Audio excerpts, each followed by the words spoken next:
J Moore, the very best reviews. Tell them none can contest, we gon' What's good, everybody? Welcome to the show. I appreciate all y'all for coming through, rocking with your boy on this Euphoria episode 7 for season 3. I have to say again, fire episode. Boy, that boy, they had a lot going on, didn't they? And I know I've joked before saying that I thought we had it rough or whatever, living in our teenage and early 20s years and things, but I think it does have some comparables in it, but overall they just got a different weird way of living through stuff. But anyway, to kick off this review, and also shout out to my girl Keisha Charmaine. She said in the comments, after watching this episode, I am not okay. Hey, shout out to Nate Dogg. Nate Dogg, you gotta be careful, bro. But so sad as he thought he was getting some help when the snake was coming by. He got that snake bite. Nate, damn, man. That was messed up, huh? Nate, no more. No more Nate. Yeah, that's just gonna cause bigger issues. But at the end of the day, old boy is dead. So I guess it ain't gonna be that big of an issue. What you call it? Cassie could say she didn't know nothing about what Nate was doing with money and not doing with money or whatever. And there you have it. But this was one of the best episodes of the season to me, too. I ain't gonna lie. This, if it's not the best, it's definitely so far in the top 2 or 3. I'd say at least top 2, but yeah, this episode was fire. I like to see what Ali, what he went through, Domingo and his family and everything. That was pretty crazy. He like smoking that rock. I like to get high.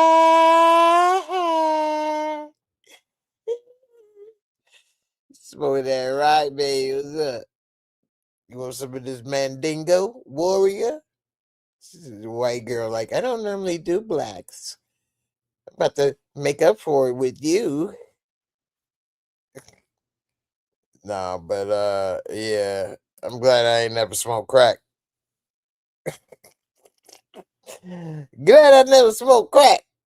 But yeah, man, he was on crack, lost his family, lost his 2 little girls in the damn hotel room, shadow boxing like a little crack monster with a flat booty, crackhead, white girls. Irv Lyon, what's good, Irv Lyon? You said Nate Jacobs is dead. Yeah, it's a wrap for Nate. Nate Dogg singing the blues on his next album. Nate Dogg gonna be singing the blues on the next album. It's so hard to stay alive. Who else? What's good with you, fam? Good to see you. You said adios, Senor Nate. Adios, Senor Nate. Got hit with the reverse meech in Mexico on BMF. I know, right? He had nobody next to him to help him. It was a wrap. That damn snake took him out with the quickness. Matt said, holy shit, man. Holy shit, man. What a tense ending. That's another cliffhanger ending. Not sure how I feel about that. LOL. I know, right? That was another cliffhanger. I thought they was gonna end it before we even got to dig them up. So I'm glad at least they dug them up. But yeah, man, damn. I mean, in a way, it's a cliffhanger because what's gonna happen next with Maddy and all of them. And you know, he got her owing that debt when it wasn't nothing but some damn playing cards. But he did show up for her. So I mean, in a way, I do get that he said you still owe me. But yeah, it's a hell of a cliffhanger, ain't it? Keisha, you said seeing all the people Ali sponsors die was wild. That's rough. I know, right? You would think you would stop sponsoring people, huh? You know what else was rough though? Seeing all those IDs and that little Nazi's safe, and she saw Angel and all those girls. He keeping them as souvenirs. All them girls they done sold off. If they ain't acting right, he just sell them off into the underbelly of society, which is basically some type of human traffic Epstein type ring where people want discarded women that can, you know, disappear easy, which mean they basically could do or not do whatever they want to them, and if they don't agree, they could throw them overboard or literally throw them in the sea. I mean, I was like, damn. Same for Ali though, but uh, just seeing that, I'm like, boy, this damn Epstein ring of life is deep, ain't it? Straight up. Yeah, this is definitely a crazy season. Matt, you said I heard the finale will be over 90 minutes and that'll be HBO's longest episode. I had to check my clock a couple times during this episode because I'm like, dang, this is a little longer than normal. Am I late or what? So, but yeah, this was really good. It deserved more time. This shows the difference between a well produced show all the way around versus a show that's only produced well in certain aspects. You know, like for example, Power. Certain parts of like the first Power, OG Power especially, had things that was kind of out of order or left out or whatever. And although I may like Power better overall than this show is organized very well and put together and stuff. So and they used their time well, you know. OG Power, when they had that little extra time for their episodes, in my opinion, they didn't use the time in the best way with those 4 extra episodes and then that extra time on what you call it. But anyway, I'm gonna answer these last couple questions, then I'm gonna get back to the review of the show. Irv Lyon, yeah, Nas died. He got blown away. He was still trying to talk, get old boy to work for him till death. You work with me till you die or till I die. Get him for me. Dude was like, man, I'm good. That dude, a sniper. He's a sniper. Keisha, you said Alamo did kill Nas, so yeah, she still gotta pay. Bodies ain't free. I know that's right. That is true, man. And that's referring back to how, and that's sometimes I hate to say it because my girl Keisha is the one dropping knowledge right here, but a lot of times women don't like to, you know, believe in the facts. They get into the emotions, and she probably would get into the emotions that, yeah, maybe it's a somewhat of a fact he didn't actually put 1 million in, but he showed up there for her and he solved her problem. So he ain't say I'm trying to be Captain Saver, you know, and it is what it is, you know. Either you gonna pay me or you gonna pay him. Which one is it? You already saw just now how I get down with your last wolf, your big bad wolf you was dealing with. Now the one thing though also is that he already know he got Maddie right where he wanted. He already got her little ass in that bathing suit, which I'll admit she was looking cute for a little slim female. My preference is not necessarily a slim female, but As I've gotten older, I don't mind it as much. But that little black and gold bathing suit she had on, she was looking cute. Little booty hanging out the bottom. But nah, man, shoot. She need to realize she's screwed. It's just that she just bought her more time, and what's really messed up is that uh what's big titty's name? Anyway, y'all know what I'm talking about. She brought Maddy into this mess of hers and Nate's. It don't have nothing to do with Maddy. Now Maddy is on the hook with Alamo Cassie. That's her name. Now Cassie got them involved in it. And here's something I'm gonna put in here, and y'all let me know in the comments, because when I was watching, this is exactly what I was thinking. Maddy doing this for Nate. She ain't doing this for Cassie. Maddy doing this because she want to be the one to say she helped Nate get out of his jam, not Cassie. And you picked the wrong one. And I'm a real ride or die. I'm the one that'll get you up out of the jam. I bet you that's probably what it was in her mind. Y'all let me know in the comments if you think that's what it is. Because, I mean, I doubt she did it because she a ride or die for Cassie. Maddy did that shit for Nate. She about to get that little ding ding back, not realizing what he been going through. Now he dead. Now she on the hook for over $1 million plus interest for her, for Cassie, and you can't get the man back in your dreams and get out of that apartment. Like, nah, hell no. You ain't supposed to be owing $1 million and you live in an apartment. You ain't supposed to owe nobody no $1 million and you still live in an apartment driving a 1980s Mercedes. Now that Mercedes is clean. I like my Benzes, but that can't be your only car. That could be your second, third, fourth, fifth. But that can't be your main ride. Now, come on. So, I don't know, man. And you know who I really hate? They really, really, really, really, really elevated my hate list. Where the hate list at? It's right here. No, it's Lexi. Oh my God, I can't stand this girl, man. How dumb and dense and stupid and stuck up and bougie. All of these words. How could you one person be so disconnected and stupid and just a hypocrite? I can't stand a hypocrite.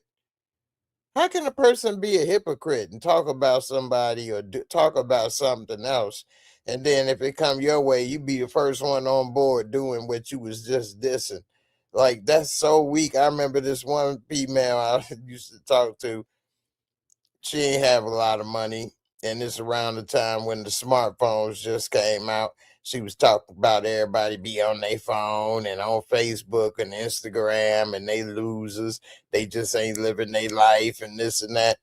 Man, a couple months later, she got a phone. All she was doing, I mean, seriously, all she was doing was posting on Instagram, Facebook, all this and that.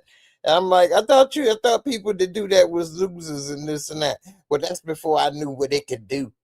I didn't know what it could do. So, I mean, they ain't losers. Anyway, you say that was facts about what I was saying earlier. Fucking love Alamo Cassie, yeah. Maddy still cares for Nate and wants to help him. I agree. Keisha, I don't think Maddy was worried about proving anything to Nate. I think Maddy cares about her cash cow. She got fired. She need Cassie to be able to work. That's true. That's a great point. But if she got Nate, she'd get the whole shebang, though. She wouldn't need to work as much. That would really be a cash cow, don't you think? She don't know all the problems Nate got financially. So in her mind, she thinking, yeah, I got fired. I need money. I'm about to take this whole bitch life. I'm about to have her working for me and Nate. I'll tell Nate, you don't want a woman like that on your side. You know, she good at the mind games. You have to have your guard up with Cassie. Straight up. Chiracology. I like that. Chiracology. Yeah, Nate dead, man. That snake bite. Mickey Cobra. Snake bite. Them MCs tore his ass up, man. Snake bite. I'm from Chicago too, man. Yeah, man. Nate dead, man. You know what's the worst part about Nate dying though? Is that he's stuck in that box underground. You couldn't even you couldn't even stretch out and run or fall out on the floor or nothing. You just had to sit there and take it quietly in that box. You couldn't even open your legs. Like, good grief. He had to just sit there and get bitten by that snake and let that venom go through him, and he couldn't even move or scream, or he could scream, but ain't no point in it. Just, man, he died a lonely, sad death, in my opinion. But that's just me. But yeah, Nate Dogg. He got a new album, Singing the Blues, coming out. Nate Dogg on death row. Anyway. So what else happened? First of all, let me go back a little bit. Yeah, I was talking about Ali and him smoking crack with white women and partying and leaving his wife and two daughters behind. He even was putting hands on the mama, which, you know, that is very sad and unfortunate. That's something I'm thankful I wasn't in the position to be putting my hands on my lady or in front of the kids and doing all that. It can be, I'm sure, traumatic. It's a lot of things though, you know. I realized looking back I should have did differently. But you know, at least we can learn, you know, from other people in life. And so it seemed that he was trying to learn from his mistakes after, you know, somebody he was trying to help died. And so it's unfortunate that he was trying to mentor all those people. And next thing you know, he had a collection of people that didn't make it, which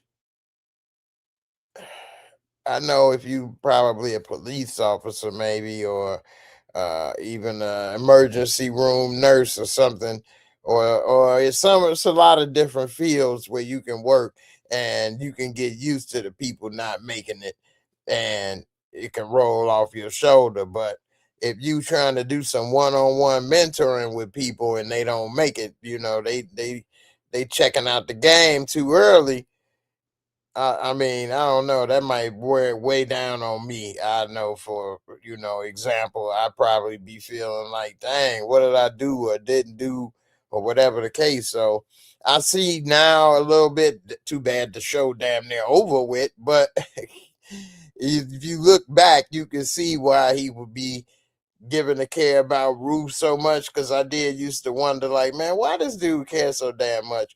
It's probably because he trying to smash or something. But now we see he didn't had so many people and that tried to help, and whatever he may feel he did do or didn't do, it's got him, you know, trying his best now every time because he don't want somebody to go. I get it. And so then after that, we get caught up with him.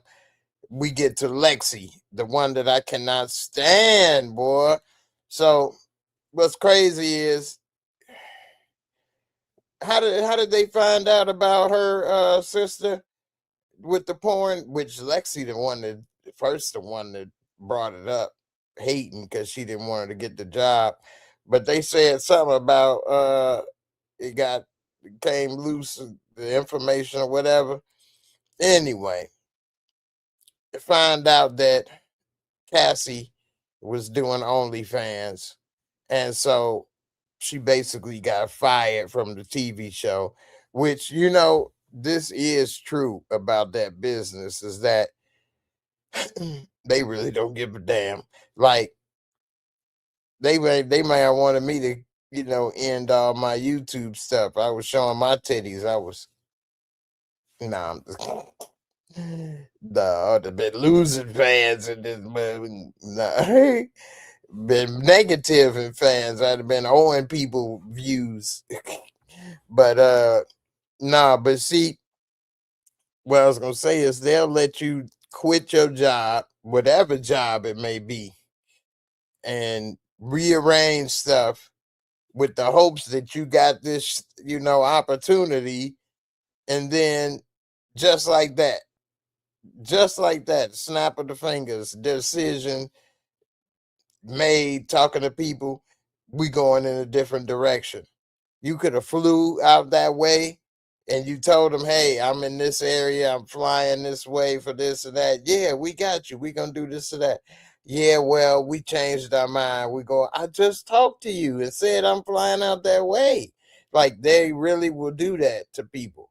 And so feel bad for Cassie deleting that OnlyFans, which was the main source of income, only for them to then, because she's trying to fully commit, for them to change their mind. But she got lucky, boy. I swear, man. Big old titties and a decent ass is like a superpower. Straight up. And a decent face. If you really got a pretty face, wow. It's like the world is totally different for you than for most people. It really is. It really, really is, especially when you come through going through a man's point of view, because so many doors will open for you, for real, for real. And so they ended up, Maddy hooking it up with Cassie to get her a date with some famous dude, these influencers or whatever, who knows. But anyway, just being around him, being with him, taking pictures. Now, what she did was bogus. If I was dude, I wouldn't trust her, and I would have deleted the picture and I wouldn't talk with her no more. And what she did was she memorized his phone password, and then while he was asleep, first of all, she ride that dang on ding-a-ling like a damn nutcase. I ain't never had nobody do that. I'm thankfully. I have had somebody go a little wild back and forth and felt like he's about to break it off up in here. You know what I'm saying? I ain't had no limp noodle. You can't be riding it back and forth that damn far. You got that much leeway up in this one. What the hell? Break my damn dang off. But that's how you know she wasn't really riding nothing, because you can't be riding back and forth like that. You been and broke his damn Howard Johnson off. Be done broke that damn Howard Johnson off in this mud.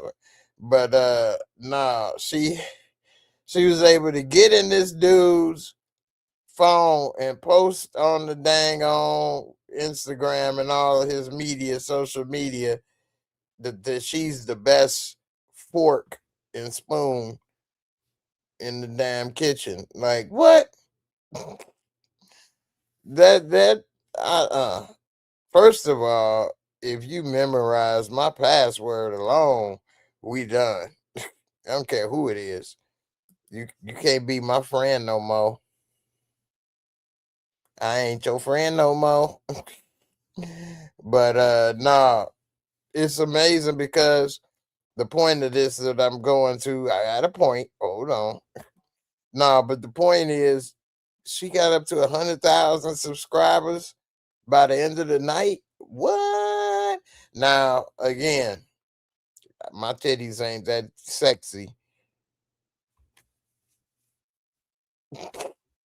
No, but you really can grow like that still? I was like, whoa, look at the growth. Damn, man. She didn't even have 100,000 subscribers when she deleted. It was only at like 30,000. Now she had 100,000 just like that. Was that 10,000 or 100,000? But just the fact of how fast all that happened, I was just like, whoa, okay. Keisha, you say the guy on the date with Cassie was the star of the show Lexi works on. I thought he looked familiar. No wonder he had so many people following. What's up, Tonette? And he did check her out when she was there, as if like, yeah, I'm about to hit that straight up. Look at her. It just so happened that scene just popped back up again. Boy, she was over here riding that thing, wasn't she? All the way into town. She's if she was a real person, she's not that smart, man. She really is not that smart. It would be hard to be around. You like that best fork and spoon in the kitchen? I made that up on the fly right there for y'all, man. Improv. Grass Grass Gibbons. There we go. You say my thoughts from mid-season was, is this a tragedy story? And I think totally yes. Yeah, that's what I said. Yeah. And to be 100% Shakespearean, yes, Rue should die by the end. In my opinion, best way to end it. Yeah, I mean, yeah, because after a while, it just becomes a story of forks, fork ups, basically. And it just drags into a sad story of remember when they were in high school and had so much promise. Now look at them.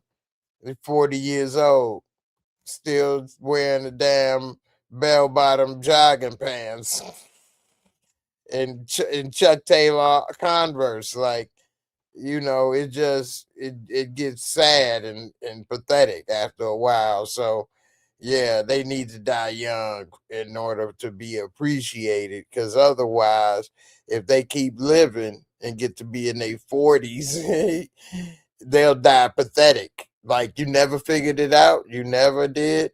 Whereas if they die young, it'll be like, if they were so young, they still had a chance. Maybe they would have got it together. I like to think they would have got it together. Yeah, she had so much promise. You don't hear people say nothing about no 40-year-old, 50-year-old. He had so much promise. When? 30 years ago? 20 years ago in this movie? That's about it. That promise been evaporated. Broke that promise a long time ago in that moment and broke that fine a long time ago. Oh, man. Broke it all the way off. Broke it all the way off.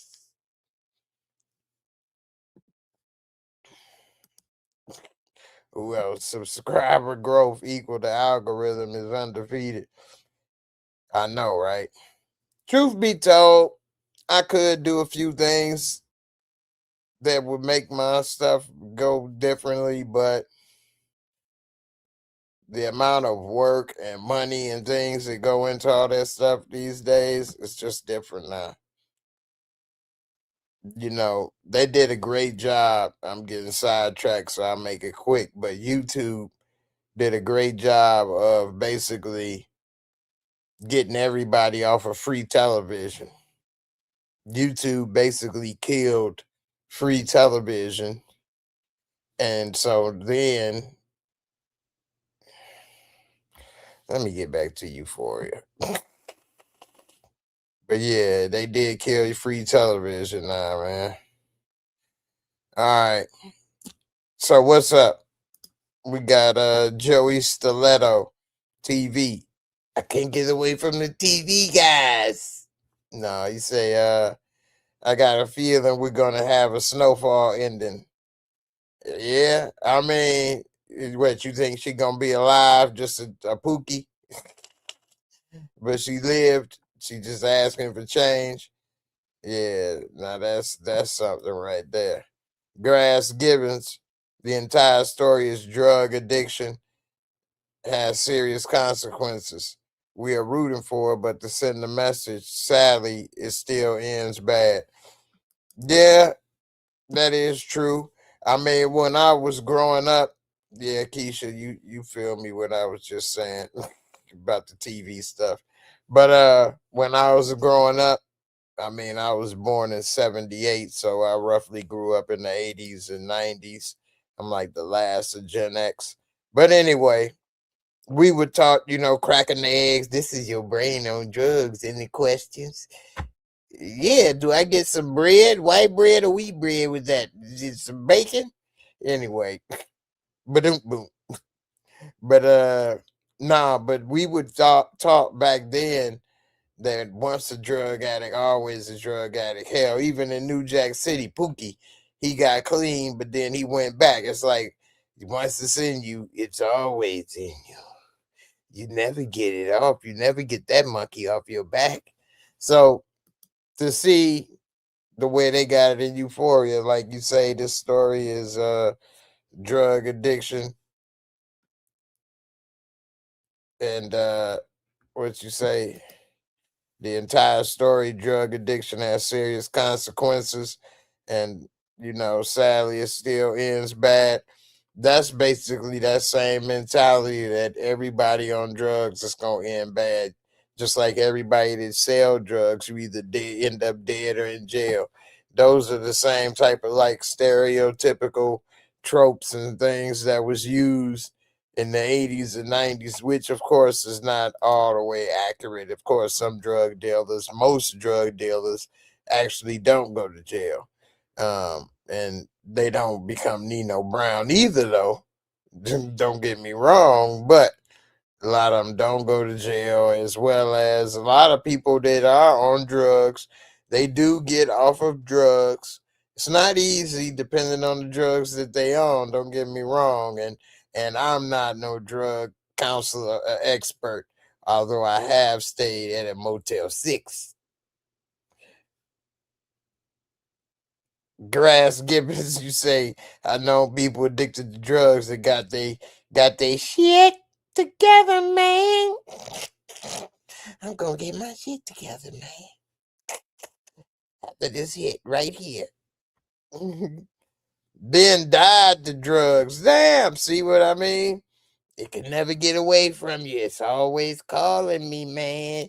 It's worse than the telemarketer. They always calling me, man. They calling me at 9 a.m. They start calling me, man. 9 a.m. I swear that shit start calling at 9 a.m., don't it? All right, so what else we see this episode? Oh my God, let me go back to Lexi, man. I can't stand Lexi so bad. So why was Cassie talking? No, it was Rude talking to, what was it talking to her? I can't stand her so much. One of them talking to her, telling her, it was Ruth, telling her that she was dealing with the Nazis and that the DEA. Why would she even mention DEA when those are three letters? Those three letters will get you whacked immediately. And when I just can't, I don't even listen to you. And then she repeated it to Maddy as if it was a joke. And then Maddy told Alamo, of all people. Alamo did hold it together. Quiet, quiet as kept. Quiet as kept. Alamo did hold it together and, not let it off the hook that, she doing what? She talking to who? This a setup, bitch. So, that was wild. Keisha Charmaine, I agree. I thought she had more sense too. She was dumb just repeating that and acting like it was funny. That's that high school mentality in you still, though. You know what I'm saying? Not realizing that you could be sitting with somebody that ain't playing no damn games with your ass. That man ain't playing no games with you. You can get in this hot tub and you can give me some head or shake some of that little flat booty or whatever. But other than that, ain't girl, she doing what?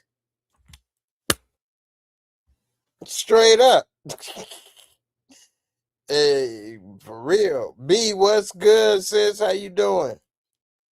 I hope everything all good with you. Grass Gibbons, you say right. As soon as she mentioned it, I'm like, you stupid person. No, she was a stupid B.I. Why would you say that to Alamo of all people? Man, I think everybody yelled that at the screen if they've been watching the show, paying attention, because I'm 100% with you.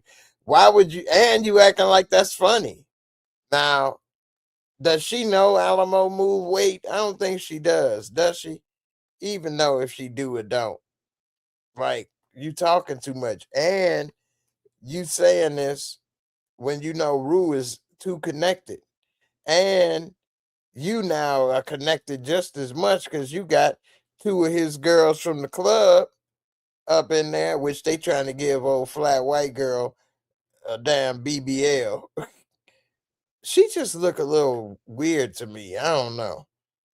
Maybe I'm just tripping, but she look like she should be in Centers. She look like she should be in Centers. But we see that she over here talking to these people, telling them all this information, and like Maddie normally is smarter than that. But she getting too deep in the devil's den. And also, something else surprised me this episode. I didn't think Maddie was gonna put on that bathing suit, to be honest. Maddie never seemed like the one that would wanted to be a thought. You know what I'm saying? And so for her to put that bathing suit on, in my opinion, coming from a man perspective, if I was Alamo, I'm thinking like Alamo, I'd be like, oh yeah, I got this bitch. I got this bitch. Yeah. Ooh yeah, I got this one right here in the palm of my hand. Especially if he smashed while they was in the pool in the hot tub, although we don't know if they did or not. But yeah, you don't mix business with pleasure. She shouldn't have sat in that tub with him, in my opinion. But we'll see what happened. We'll see. But yeah, she should have walked in there like, this is not my style, and I wouldn't wear this with you. We business associates. That's it. She should have at least tried. She put that on and walked in there with the quickness because she needed that money. Which, to be honest, I knew that was a little off anyway. Like, Alamo ain't about to put no damn $1 million up in the bag for no damn Cassie. And when everything was going kind of smooth and he like, I got you and this and that, I'm like, what? It did throw me off, I ain't gonna lie. I'm like, damn, wait a minute. Out of all the women he didn't been around and had, he falling for Maddy and Cassie? Like, don't get me wrong, they cute and all, but I wouldn't be falling for him. Not $1 million falling for him. You about to have them working for life. I don't know how much coochie costs these days, but if it's the rates that I heard on some of these sites, she's dying in debt. They charge her $40, $50 for the cootie cat or for some Hetty Murphy. Hetty Murphy.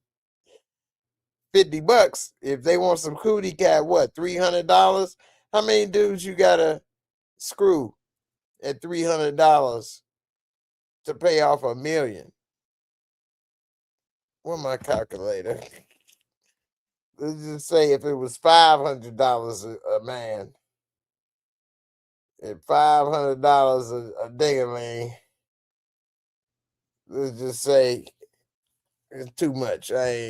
She be up here having to put up Wilt Chamberlain numbers. You talk about that ass, she'd have a big old ass. It'd be swollen as hell. Be swole as hell. You shit, trying to work off $500 a pop. $1 million men. Million men, million. Road train on me, and I can't take no more. Yeah, they could call me a hoe. That's the remix. I just made that. Hey man, I still got bars, y'all. I still got bars. Let's see. Let me get to some of y'all comments right quick. Let's see. Julia talks a lot. This is the first we hearing from you, Julia. So you all good. You say I've seen so many people say poor Nate or Nate didn't deserve this. Like, am I missing something? That boy got what he deserved. I don't know if Nate deserved to die now. How many of y'all think Nate deserved to die? Put an N1 in the comments if you think Nate deserved to die. Put an N2 in the comments if you don't think Nate deserved to die. I'm going to go with an N2. I don't think Nate deserved to die. I think Nate deserved to live. Yeah, he messed up with the money and stuff like that, but I don't think he deserved to die for that. I think he may have deserved to pay some more interest maybe or get out or whatever and work, whatever the case. I don't think that was a death penalty. And stuff that he did in high school to them people, it was some jerk move. It was jerk moves. But death penalty, like you cannot come back from the death penalty. No more second, third chances, none of that. So like I don't think he deserved that. Let's see, Soraya, you say off topic, are you gonna review the new Shy episode? Yes, I am. And I'm glad you reminded me because I'm trying to decide. See, Euphoria has only got one episode left, so that'll be perfect because the Shy, I think they put it on the app on Fridays, but it don't come out on TV until Sunday. But I'm gonna do it tomorrow, Monday. But yeah, the Shy is back for the final season, and it's kind of bittersweet because my very first year on YouTube, the Shy came out, and it's one of the first shows I reviewed.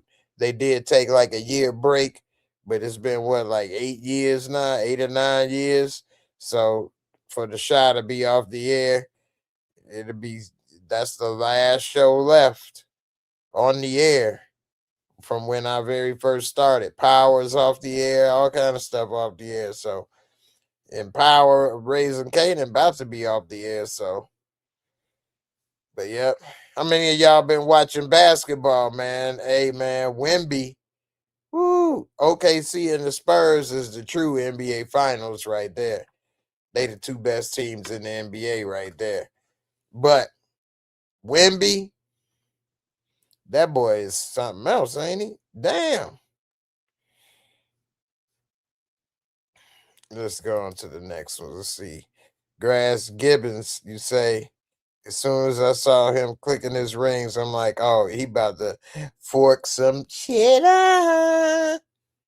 See, some of these comments are old, y'all. I'm trying to hurry up to do some of them. Now, Mandy owes $1 million and 20% of future earnings.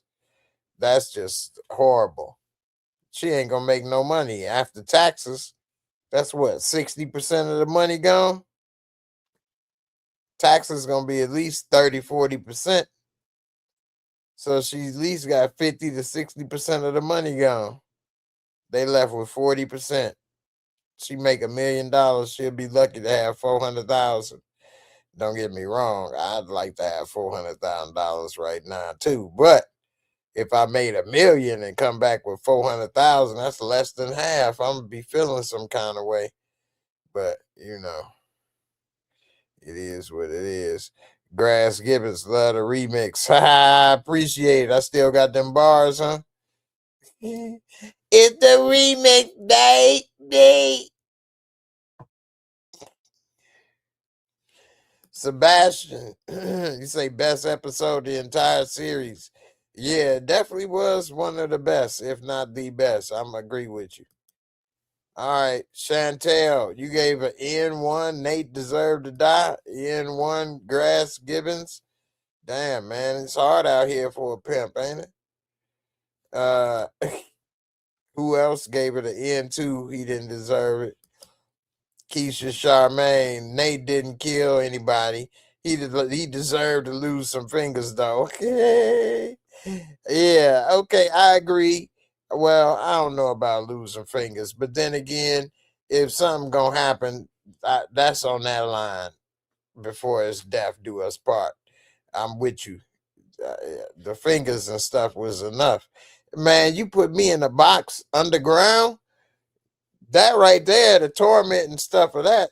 Don't nobody want to be in a box underground, buried alive, with a tube you yelling through and breathing through. You know, that the claustrophobia is real, man.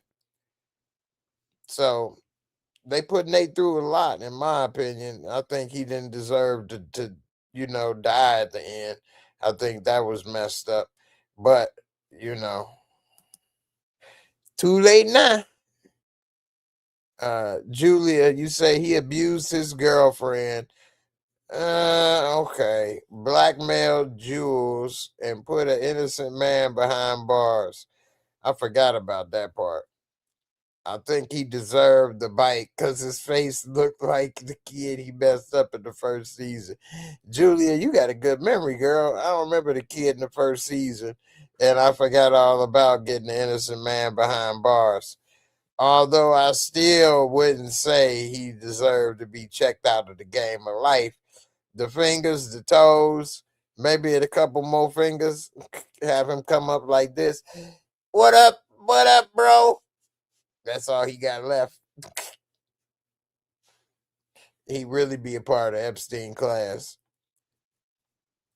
Grass Gibbons, you say for the story's sake, yeah, good for drama. If they were planning for more seasons, he could live. I get that. What up, Miguel?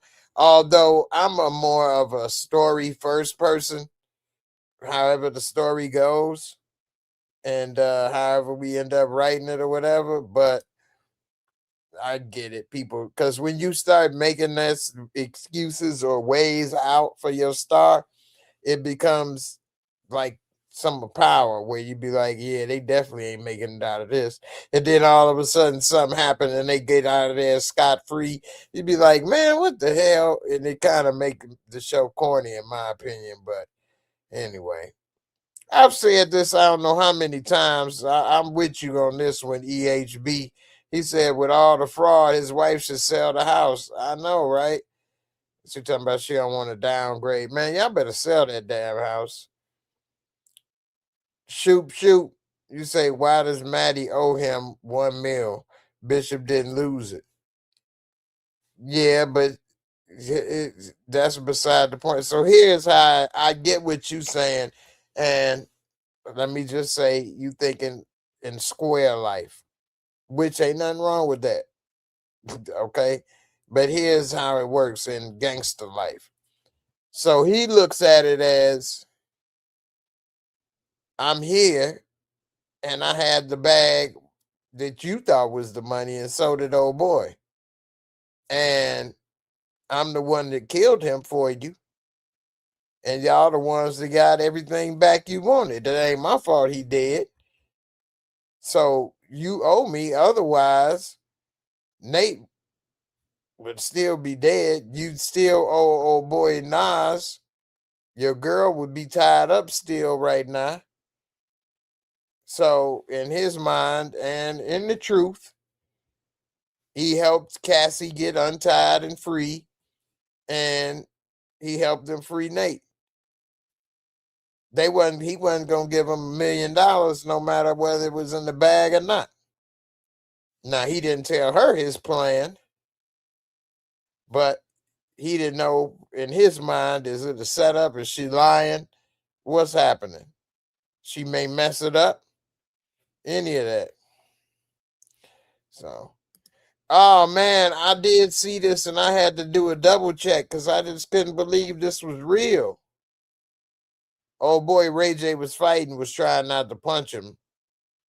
Ray J had a heart transplant, I believe, not too long ago. He had some type of heart procedure. Like Ray J got a bad heart. Like, so when I saw Ray J trying to fight somebody in the ring. I'm like, what is he doing? What is he doing?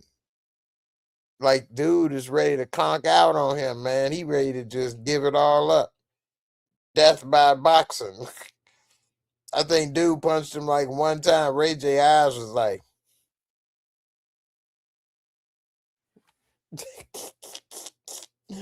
I won't laugh at the dead man walking, basically doing more than me. Show off.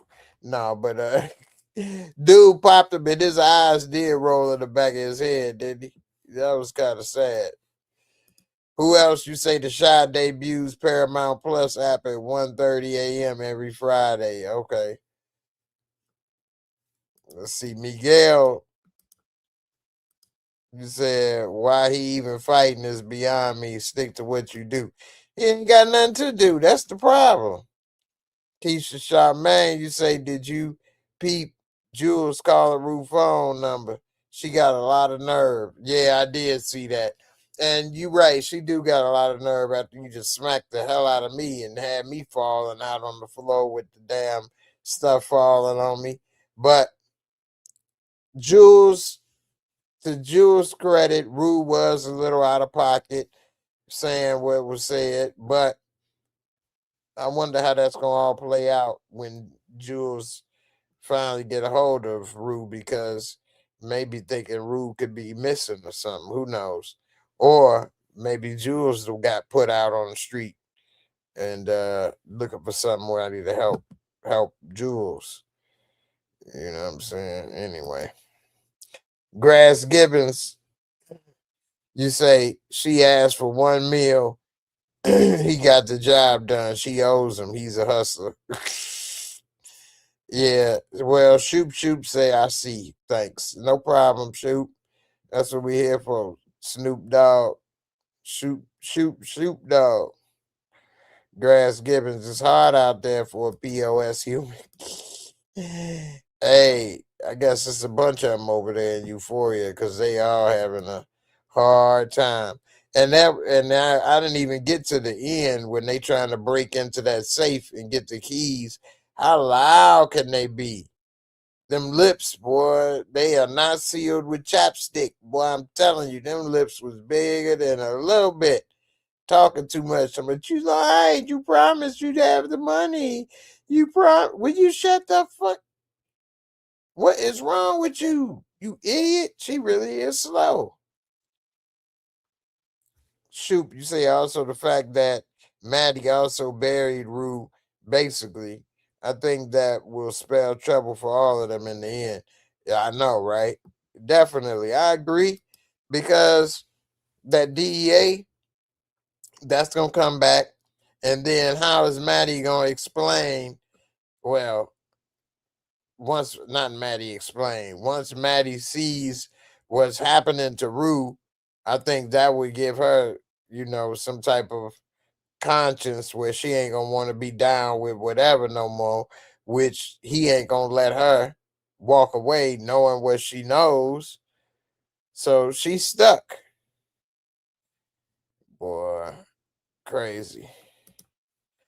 Needful things. Ray J got a lot of heart, even though he goes say on his backside. Ray J crazy. That person he was fighting was set up to fight him so that they wouldn't punch him and hurt him. Because from what I saw, they was just trying to move around, let Ray J swing on them. They just got their hands up, moving around. I think I saw one punch thrown. Ray J probably just trying to look hard for some friends, hired this dude. And when dude did finally throw a punch because Ray J been swinging and chasing him all around the ring all night, he tired. Plus he got a bad heart, so he tired. You can't do these type of things when you got a bad ticker, because you can't get blood and oxygen pumped through your body fast enough to keep up with all of that athletic, work that activity that they are part of. And then next thing you know, you short-winded and it's a night. You calling it a night. And This is what I say when Ray J got hit, his eyes. You can always tell when you look in the eyes, last thoughts of a person. And Ray J, when he got his eyes rolled up, he definitely had the thoughts of surprise and shock, like, oh, I can't do this no more. Oh snap! I'm wore out. I'm about to get my ass beat. I just lost. You could definitely see he realized it. A little too late though. He trying to get brain damage too. Y'all think he got a death wish? I mean, I agree with you. Cause why else would you be doing things like this when you know your heart is bad? Y'all don't see me jumping out of airplanes and shit with my damn chair or doom buggy racing and stuff and doing. I've seen people in a wheelchair doing all kind of stuff and sports and what's that with the guys that do the skateboarding and BMX and all that stuff. It's one guy that does his flips and stuff in a wheelchair, rolling down stuff, flipping around, doing that. Yeah, I'm good. I'm good. Ain't no need to be doing all that. End up with more problems than I started with. You gave me this so I could sit my ass down. That's what I'm about to do. Sit down. Miguel, you say that Raising Canaan trailer out, Jay. Saw it. Looks like it's gonna be a crazy finale. I did see it. It does look pretty good. I am ready to see how the show kicks off, man.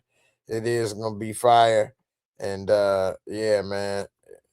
Got a lot of good shows finally coming out. There's been too much realism going on this last year or so. People need to unplug for a bit. And yeah, I'll be happy when that show come back on. I'm about to go ahead and give my Mosco rating for this episode. Who else? You say Ray J versus old boy.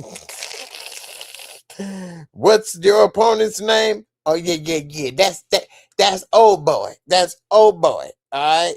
Old boy. OH boy. No, old boy. OL boy.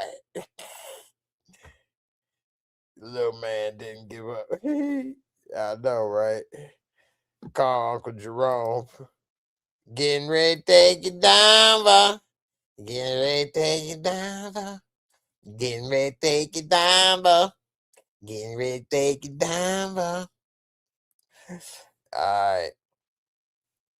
Let's see. Get these last ones. You say Bryce, this season isn't being advertised as the series finale. You think it's the final season? That's a good question. Because in the beginning, it was advertised as the season finale. At least I thought so. For Euphoria, I could have sworn I saw that it was the series finale at the beginning of this season, but I haven't seen it since. And I'm saying, like, before episode 1 came out, I could have swore I saw that this was the final season for Euphoria. But you're right, I haven't seen that or anything saying that in a long time since the season's been out. So I think they should end it just because they've had too much time in between seasons.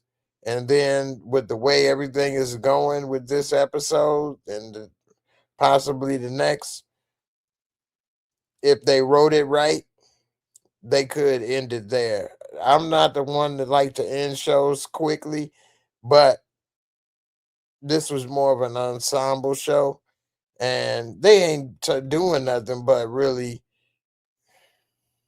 I don't know what they doing. They ain't really doing nothing. They trying to figure out life. It's like Friends, a modern Friends reboot or something. It's a show about nothing, and they just trying to figure it out. So we'll see how it go. But yeah, they ain't all that to me. Now that they falling apart. It was interesting to me a little bit more when they were younger and they still had promise. We don't know, are they gonna end up being decent people or are they gonna end up being losers or something? Who knows? Let's tune in next week and see how it turns out. And I think it's about almost the jury is out on them. And Nate is dead. Yeah, that's messed up. So it's over with. They already got Angus Cloud. He died in real life. Nate's dad on the show died in real life. So, you know. Keisha, you say Raising Canaan about to stress me out. Can't wait. Can't wait. I know that's right. Let's see. Matt, did you watch Beef season 2? I loved it. That's something I need to watch also. That's on Netflix. Beef season 1 was genius. That was an excellent show. And I like that they brought the season 2 similar to like True not True Religion. What True Detective? True Religion. True Detective and some other shows in the sense that every new season is a different case with different detectives, different city, different location. Like it doesn't have to be the same group of actors when you have a show and you got a new season. It's something that we as the viewers are used to, and then you get an attachment watching an actor or actress for an entire season only for when that season's over with, they're gone. But if you write it correctly, as a viewer, you know when you watch it, they ain't gonna be back. Although you may have hope, possibly they'll be back, but then you'll be asking for the trash that they put out, and you'll be part of the problem. They say the reason they put out a lot of the slop, a lot of sequels, a lot of stuff like that that wasn't meant to be uh, a series is because people asked for it, and that's because as viewers we got a problem with when we see something we like. We want more of it. We want a part 2. We want a part 3. We want a series. We want this or that. And we as viewers just got to accept if something was good, it was good. Okay, move on. Don't make a series. Don't make a part 2. Don't do that. Leave it alone. Move on to something else. Other ideas, a chance. But, you know, that is what it is.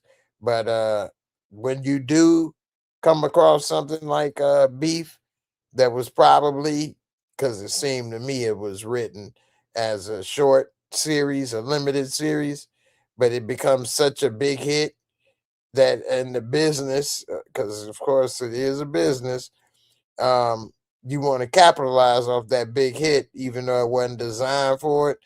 I think when you end up with other people in the story is the best option for it. So I'm here for it. I'm gonna check out Beef and see how it go. But yeah, that's something I do need to look into. All right, y'all. If you got any other comments or something about this show, let me know in the comments.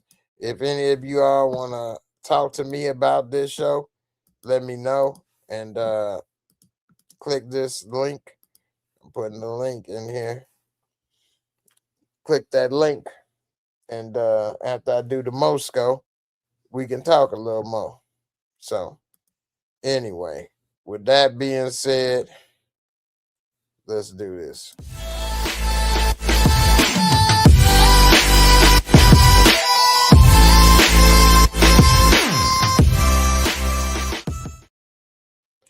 What's good, everybody? This is Jay. I'm here with the Moorescore rating review. And with the Moorescore, I do this so that I can be non-biased with my ratings. I know a lot of people give their ratings in different ways based off how they feel, whatever the case may be. That's fine and dandy. I try to be a little scientific. So what I got is a simple 4 categories: 25 points each, add up to 100, get you that dollar. So, first category, visual cinematography. For this episode, it was a lot of good visuals and cinematography. One thing I did notice that maybe a lot of people may not have noticed or didn't think about yet, but I think we may see a little more of it tomorrow, is that when they were in the basement, Rue and Big Lips, when she was talking to Nazi boy, Nazi Jr., it was a huge like tunnel. Like he is dealing with his in his what you call it, his little dresser, and it was a huge tunnel under there. So wherever they are, they got a long escape tunnel or something going on down there. Something we'll probably see that play into it next episode. Anyway, they got a lot of good visuals in here. The visuals also created a lot of good tension. This episode, for example, when they were showing Rue and Lips trying to break into the safe, and they talking and then looking back at Nazi Jr. and looking back and the safe and trying to get it, and all that was a good scene right there, building the tension and everything about it. Of course, Nate, it was a lot of good tension being built when he was asking for help and somebody was there looking for him, couldn't hear him, and then the snake slithered on down there, and the tension of the snake in the box. That wasn't no jack in the box. That was a damn snake in the box. Either way, I'm gonna give this episode, and of course, there's a few more instances where I believe they did a great job with building the tension and stuff with the camera, and of course the cinema, the visuals. They use the city pretty good, although the lack of visuals this episode actually made it better when it was building up the tension, whether it was with Nate or Cassie. Either way, I'm gonna give this a 22 out of 25. Storyline and plot for this episode was pretty good. I like seeing Ali's backstory and what he been through. It was also damn good to see what's his name, Alamo. Alamo coming through with Maddy and how he handled that situation. Alamo a G, straight up. Alamo stand on business. Alamo a straight G. He handled his business, and he got a hell of a name too. I don't know about them Nazi boys over there, but Alamo, that was a nice little distance he blasted old boy Nas from, and then had Big Boy shook, made him put the weapon down. So, he's like, hey, boy, I'd circumcise a mosquito from this distance right here, boy. Don't play me, boy. Anyway, I'm going to give this storyline and plot episode for this episode out of 25, I'm gonna give it a 20. Damn, man, this is a good episode. I'm gonna give it a 20. I'm trying to decide between 23 and 24. I'm gonna give it a 24, man. They done killed Nate, man. And what's crazy is both his girls was there, Maddy and Cassie. They was both coming to the rescue for him. And let me tell y'all something, man. It's a real special feeling. See, that's why you want to have a good woman in your life, man. And same women to have one good man, because they'll be there for you. And although that is two women, but by him spending good quality time with them, they both got attachments, serious attachment. Too many people too quick to flip the other person off and move on to the next one, or use swipe left and all that, and you don't build no time with nobody. And who would be there to rush to save your ass? You know what I'm saying? That go for either one, man or woman. Who gonna be in the rush to come up with $1 million for you to week, ready to weak your ass? You know what I'm saying? So that's one of the reasons. Like, nah, I don't live the life where somebody got to come up with $1 million.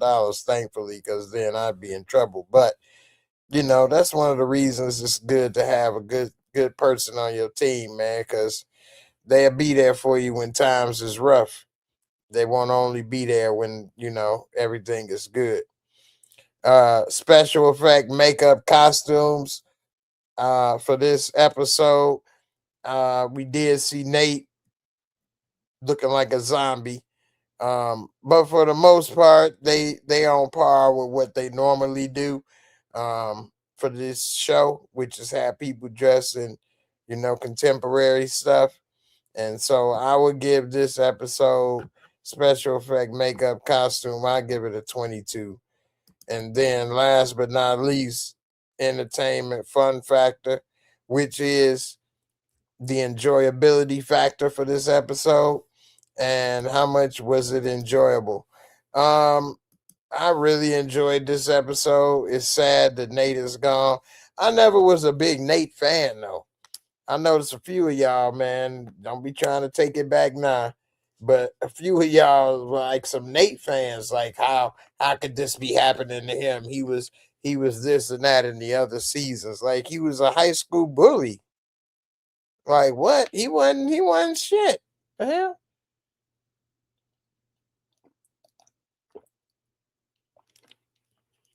Anyway, overall, it was a good episode. I'd give it a 24 out of 25. It was enjoyable. But Nate, damn man, it does suck that he's gone at such a young age, man. As I get older now, I just, I guess I'm getting softer in life, and I don't want people to just, check out the game of life when they getting started. They still young, they ain't even have a chance. Just a lot of people that, you know, life is sad sometimes, unpredictable. He did have a nice little beginning to his life in the sense of having stuff, but having stuff ain't what it's all about. You know what I mean? That ain't what life is all about. That's why a lot of people that got the most stuff be the most miserable. The stuff ain't where it's all at. But anyway, let me see what y'all talking about. I give it a 92 overall in the Moscow after adding it up, which is probably my highest rated episode this season. All right, see. And so let me see what y'all was saying in the comments, and y'all let me know what you would rate it on the Moscow. Let's see. Miguel, you said they announced another season coming. Okay. Well, we'll see how that go. Let's see. Bryce said, LOL, they not going to be decent people. That ship has sailed.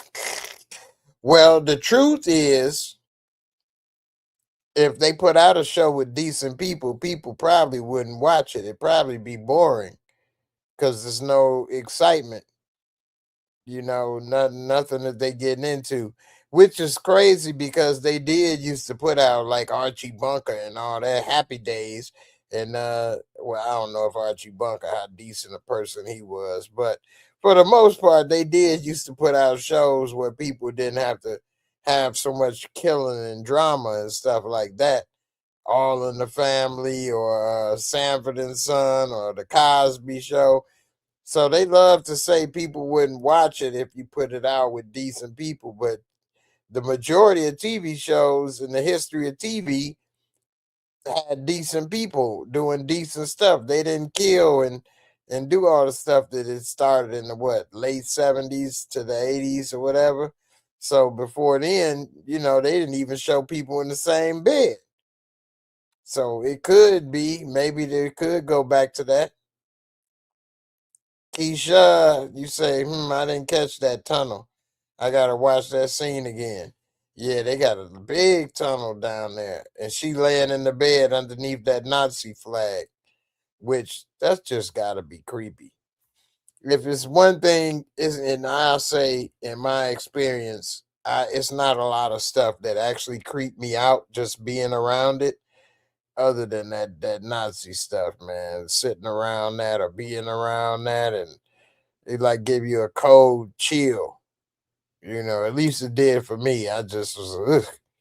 It ain't like being around that stuff, which I wasn't a lot of, being around it, but not a lot of experience with that. But just like even at a museum or something, you know, 'cause that's mostly my experience with that is at museums and stuff.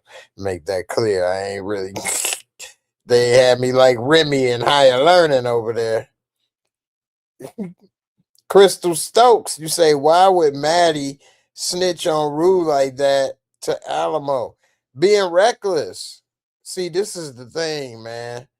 And I know you may probably gonna get on me, but that's why men don't like to talk to women too much about real stuff, at least they women and things, because women run their mouth, gossip, reckless. They talk before they think a lot of times. Not all women, not all the time. But normally they probably had a bad experience, which is why they stopped. But women run their mouth too much, talk, talk, talk, gossip, talk, and just come up with something to talk about that ain't even your business. Like she didn't even have to repeat that. Men, we know because men will be like, hey man, why you got my business in your mouth? Why you got my name in your mouth? Don't be doing this, don't be doing that. So men learn, and then also if you be gossiping, they'll say you acting like a bitch. Why you talking like that? You like a woman, this and that, da da da da da. So a lot of times we learn at a younger age to keep other people business out your mouth. And I think because of the way everybody is today and just talking and nonchalantly saying whatever, she gonna nonchalantly repeat what was being said and basically got all their ass killed. Like you better be careful who you talking to and what you saying at all times. And that's the thing with men. We learn a lot of times. Be careful who you talking to at all times, what you saying, where you are, especially if you grew up in a big city. Cause you don't know who you could be talking to. You could be talking to them feds, talking to them boys. So troublesome. You say Maddie gone mad. How could she trust Cassie after all this? Yeah, I mean, she definitely gone mad, giving her a second chance. I'll tell you that much. But she need the money. She lost her job. And so when you in a jam, you'll be surprised what you'll do in life. And she ain't trying to be homeless. And so she already living in a basement apartment, so it's already pretty bad as it is. Next thing you know, she gonna be having to go back from where she came from. So yeah, man, she didn't want to end up you know, homeless. But she in trouble because she didn't ran her mouth to the wrong one.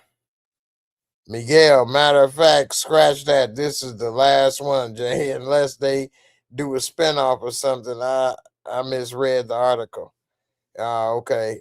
I mean, the way they doing it, the way everything is looking, it look like Rue may kick the bucket next episode. We already got Nate, he out of here. And shoot, hell, Maddy and Cassie in the same damn bucket with Rue. That's one dirty bucket. So, they in trouble. Sams, you say overall, do you think this was a good episode that contributes towards the plot well? Yeah, actually, I do. I do. I think this was a very good episode and contribute to the plot. Now, Cassie, a free woman. We'll see what she do now that she, you know, ain't married. She probably about to get a big ass insurance policy from Nate. Wedding insurance. Well, not wedded insurance, but you know, life insurance. She probably about to be a baller. But Yeah, man, I do think this is moving the story along through their life. We'll see what happens, how it turns out. But I would like for the show to actually keep going, to be honest. If it was my opinion, I wouldn't want the show to end with the next episode. I think they could do at least one more season.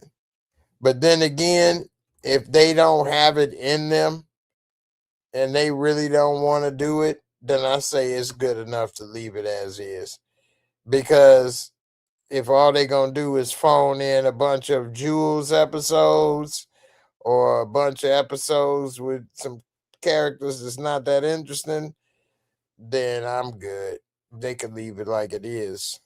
I don't know. What y'all think?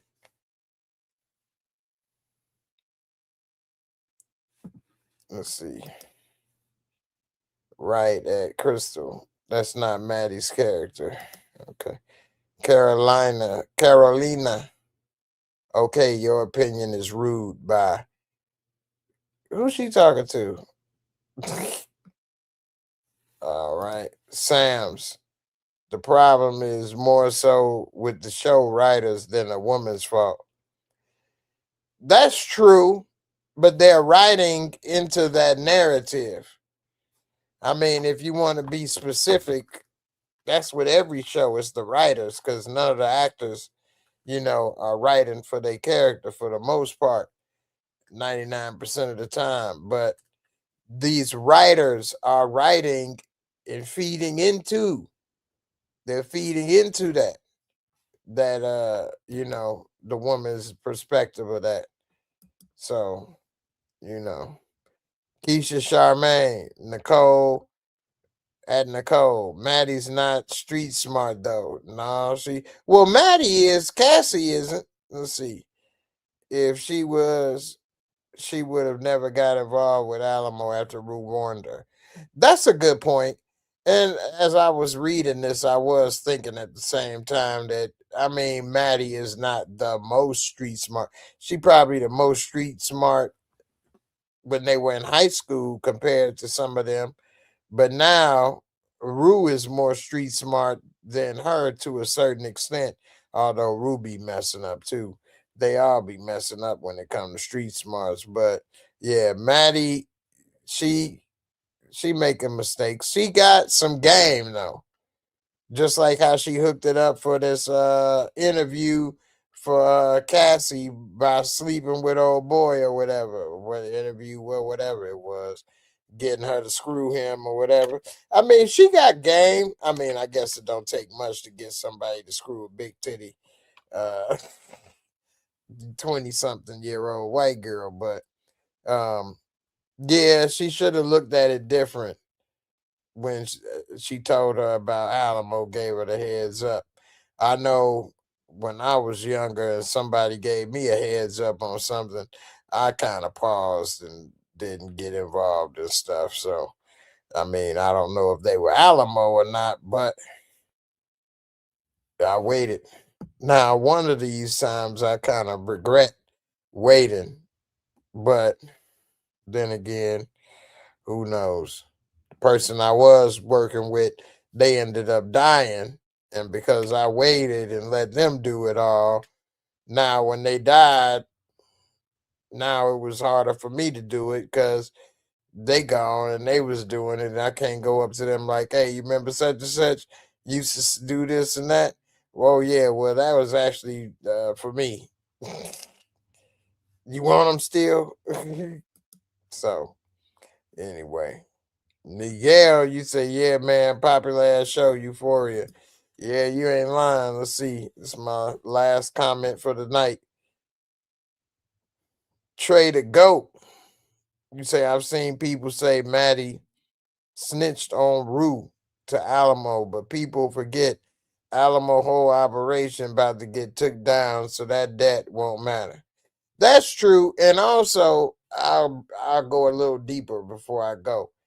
Actually, truth be told, and I know we just talking when we say snitch, but truth be told, even if what you said, which what you said was 100% on point forgot all about that. So good for bringing that up. But even if he wasn't about to go to jail, she still didn't technically snitch on her because she didn't know nothing about it.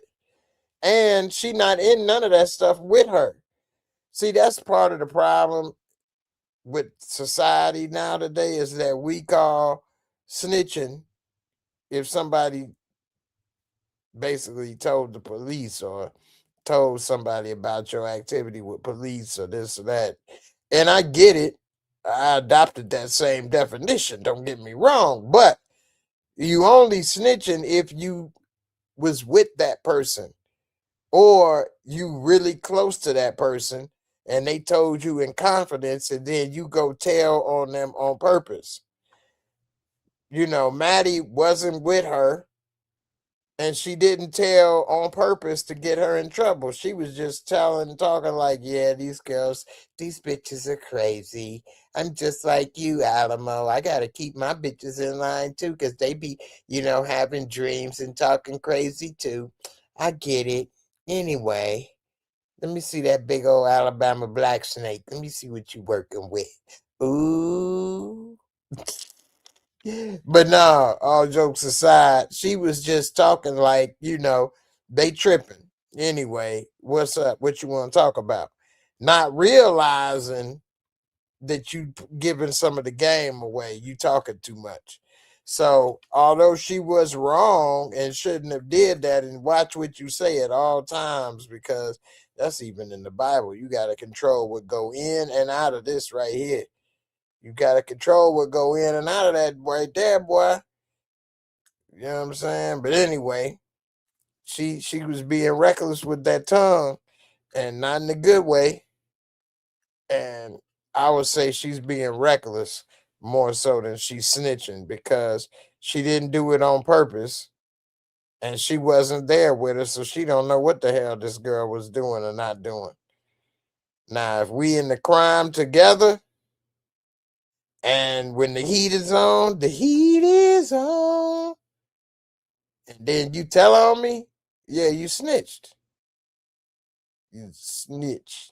So, anyway, little gangster vocabulary. Gangster Vocabulary 101. That's the name of my new album, dropping October 31st. Trade a Goat.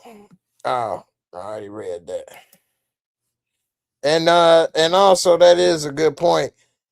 She got lucky because she ain't gonna have to end up paying this man no $1 million plus 20%. 20% on $1 million is what? $200,000? I can do money math, especially large amounts. 20% of $1 million is $200,000. $200,000 is a nice amount of money.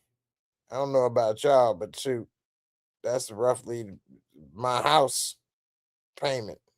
So, that was a lot to me. I don't know. Maybe y'all big ballers out there got $400,000 houses or $300,000 houses, but $200,000 house was a nice amount of money in my opinion. Now I'm glad for appreciation is actually going up in value, but that's another subject. Anyway, I'm looking forward to this next episode, this finale. What are y'all looking forward to for the finale? And y'all let me know in the comments what you think is gonna happen, who you think is gonna die or go to jail. What do you all think about what's going down in that finale? And they did mess with Kadeem Hardison with that gunshot. I'm surprised he didn't recognize dude's voice. Talking about that donkey dick. Dude, your voice, you shoot me in the gut like that close to my dick, guess what? I'm going to remember you for life. I'm going to remember you for life, bitch. Dude, I'm surprised he did not remember that dude's voice. And Alamo, man, I like Alamo, but he the type of person, and I've come across a few of these people that I like, but I could never work with or, have any business of any kind with. Really, I can't really hang out with them that long either, because they are the type of people that you eventually gonna be working for them, and they ain't the type of boss you want. They're the type of boss where it's hazardous to your health. You could end up dead. You know what I'm saying? So definitely wouldn't want to work with them. But as far as if he was a friend, yeah, we could be friends. Smoke, drink. I got a beef or something. I need somebody to have my back. Definitely. But as far as everything else, I'm good. Them damn girls, he gets rid of. He's a serial killer. Straight up. They could make a whole spinoff of Alamo. See, if he don't, I got a feeling they're gonna kill him and Lori, or Lori go to jail next episode. But if they wasn't getting rid of him, I'd watch a spinoff of the Alamo show. It's the Alamo show. That's better than P Valley. That's what they should have had instead of damn, what was Little Richard? What was his name? What the hell was his name? Big Richard? Baby? Whatever the hell that damn dude name was. Uncle Richard. Uncle Clifford. There you go. Instead of having him, they could have had Alamo, and that show would have been a hit. That show would have been a hit. They didn't put the little Uncle Clifford in there, and oh my goodness gracious. Anyway, there ain't no more P Valley. Say that much. Anyway, let me get ready to get up out of here. Oh yeah, give a shout out to the costume department for that birthday suit for Cassie. Yeah, them big old tickle bitties out, man. I mean, truth be told, I'm not a big titty man. I know that is. I'm not a big titty man. I'm a little titty man. No, I'm not a man that goes goo goo and gaga for boobs, but it does look good and feminine, though. It is very nice for the lady, when you got that going on. You know what I'm saying? Ain't gonna complain. I'm not gonna complain, okay? But overall, the attitude, man, is really what it is. You can have all these little boobs and booties and all this stuff, hips, thighs, whatever, and if your attitude and this and that is a mess, it's over. It doesn't matter what you got. And if you wondering why it don't work out or it don't last, there it is right there. Now, I'm not saying that's, you could be choosing the wrong kind of guy too. Everybody want the same kind of guy these days. But if you getting a good guy and you got the right attitude, man, you be going places. You be going places, girl. Straight up. So, all right, y'all. I know I already said the other comment was my last one, but I be talking too much, Keisha, like your picture. Got a nice smile. You said Alamo has a heads up now. So we'll see if he still gets caught up. He got a heads up from who? What? Because she said about the ATF or whatever. It depends on how serious he take it. But that's a good point. We'll see how it play out. Handle without a handle. You say, I can't believe I was rooting for Alamo when he got that lone mobster with his straight aim. Yeah, that's the thing, man. It could be that what? The lesser of two evils, or what they say, out of the frying pan into the skillet. Or straight out the frying pan into the skillet, whatever. Yeah, man, Alamo, he can do some good sometimes, but the reason it's good is the key. Is he doing good for goodness sake? Is he doing it for goodness sake? Oh, A is for Alamo. Who know what song that was? But nah, he ain't really doing it for goodness sake. He doing it for his own benefit, which is basically the same thing that old boy was doing. And so, you don't know which one is, more devious. Alamo, he is a devious kind of dude.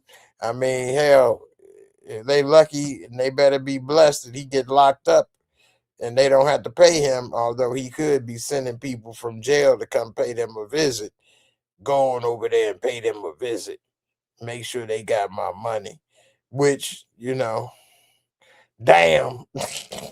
But if he don't do that and they able to get away or get out of town or get in the witness protection or whatever, then that'd be good for her, because he'd probably be the same type to be threatening toes and fingers and shit, just like Aladdin over there that just got killed.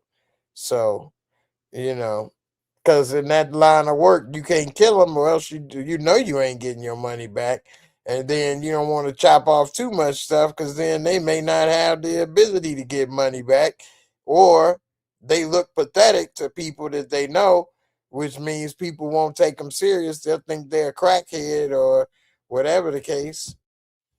I think he really messed up, in my opinion, cutting Nate's fingers off and stuff. Um, I don't know. What do you all think? You think he made a mistake cutting them body parts off, or he had to do what he had to do? I think he made a mistake, especially coming back for that finger. Maybe with the toe, he could have got away with it a little bit, even though they beat up his face so much, it made him look like a damn wino or something. But you don't want the person that owe you money to feel like they don't have no hope, or I might as well not pay you. I'm a broken man, or I lost everything, or da da da da da. Because then how would you be able to get your money if they give up? One thing they should have did is they should have took a lawnmower and cut the damn flower down, or pulled it up, or had a fire over there or something. Um, Instead of waiting as long as he did, they should have set a fire over there and burned that down. Hey, I'm just being honest. If I'm about to die, getting body parts cut off, and he owe that much money, how many of y'all just ready to die for them flowers? Like, I'm just being real. Shoot, them flowers may be gone. I might have reburied them somewhere else, like he should have did in the first place. But anyway, that's one of the reasons. And they trying to make this show. They want to kind of be, I guess, what, liberal, but also have something for right wing type viewers. I'm guessing, assuming, I could be wrong, but they don't believe in conservation type stuff. They blame that on liberalism. And so one of the reasons it's a little harder to get things done and construction complete in California is that they got a lot of laws and things for conservation and stuff. And so it slows things down. And which, is good and bad, because sometimes it can be slowed down longer than it probably should be. And sometimes it's slowed down like it should be, because you need to go through and make sure things is going to work out, whether we got clean water, or these plants, or whatever the case. People doing this a lot more in tune with this stuff than I am. But if it come to the point where I'm about to lose everything, or even get checked out the game of life, yeah, I might have called my man Jose, come chop that down. Holy shit, man. You want me to call it down, man? Okay, buddy. Okay, buddy. I just called it for you, man. Holy shit, man. That's a lot of coding that you got to code it. Holy shit. He always say, holy shit. Holy shit, man. Holy shit, man. You just wanted me to call it? You want me to call it, buddy? Okay. Call it all. Anyway, y'all let me know in the comments what y'all think about this episode. And you know, what things got up under your skin this episode, or what you think is gonna happen for the finale. Y'all think somebody gonna be ready to ride or die for Nate? His daddy may be. He may be drunk, get the little rifle instead of coming with a 4.5 or a 9 milli or AR. He probably come with a bolt action rifle. Okay, I'm ready. Boosh. Boosh.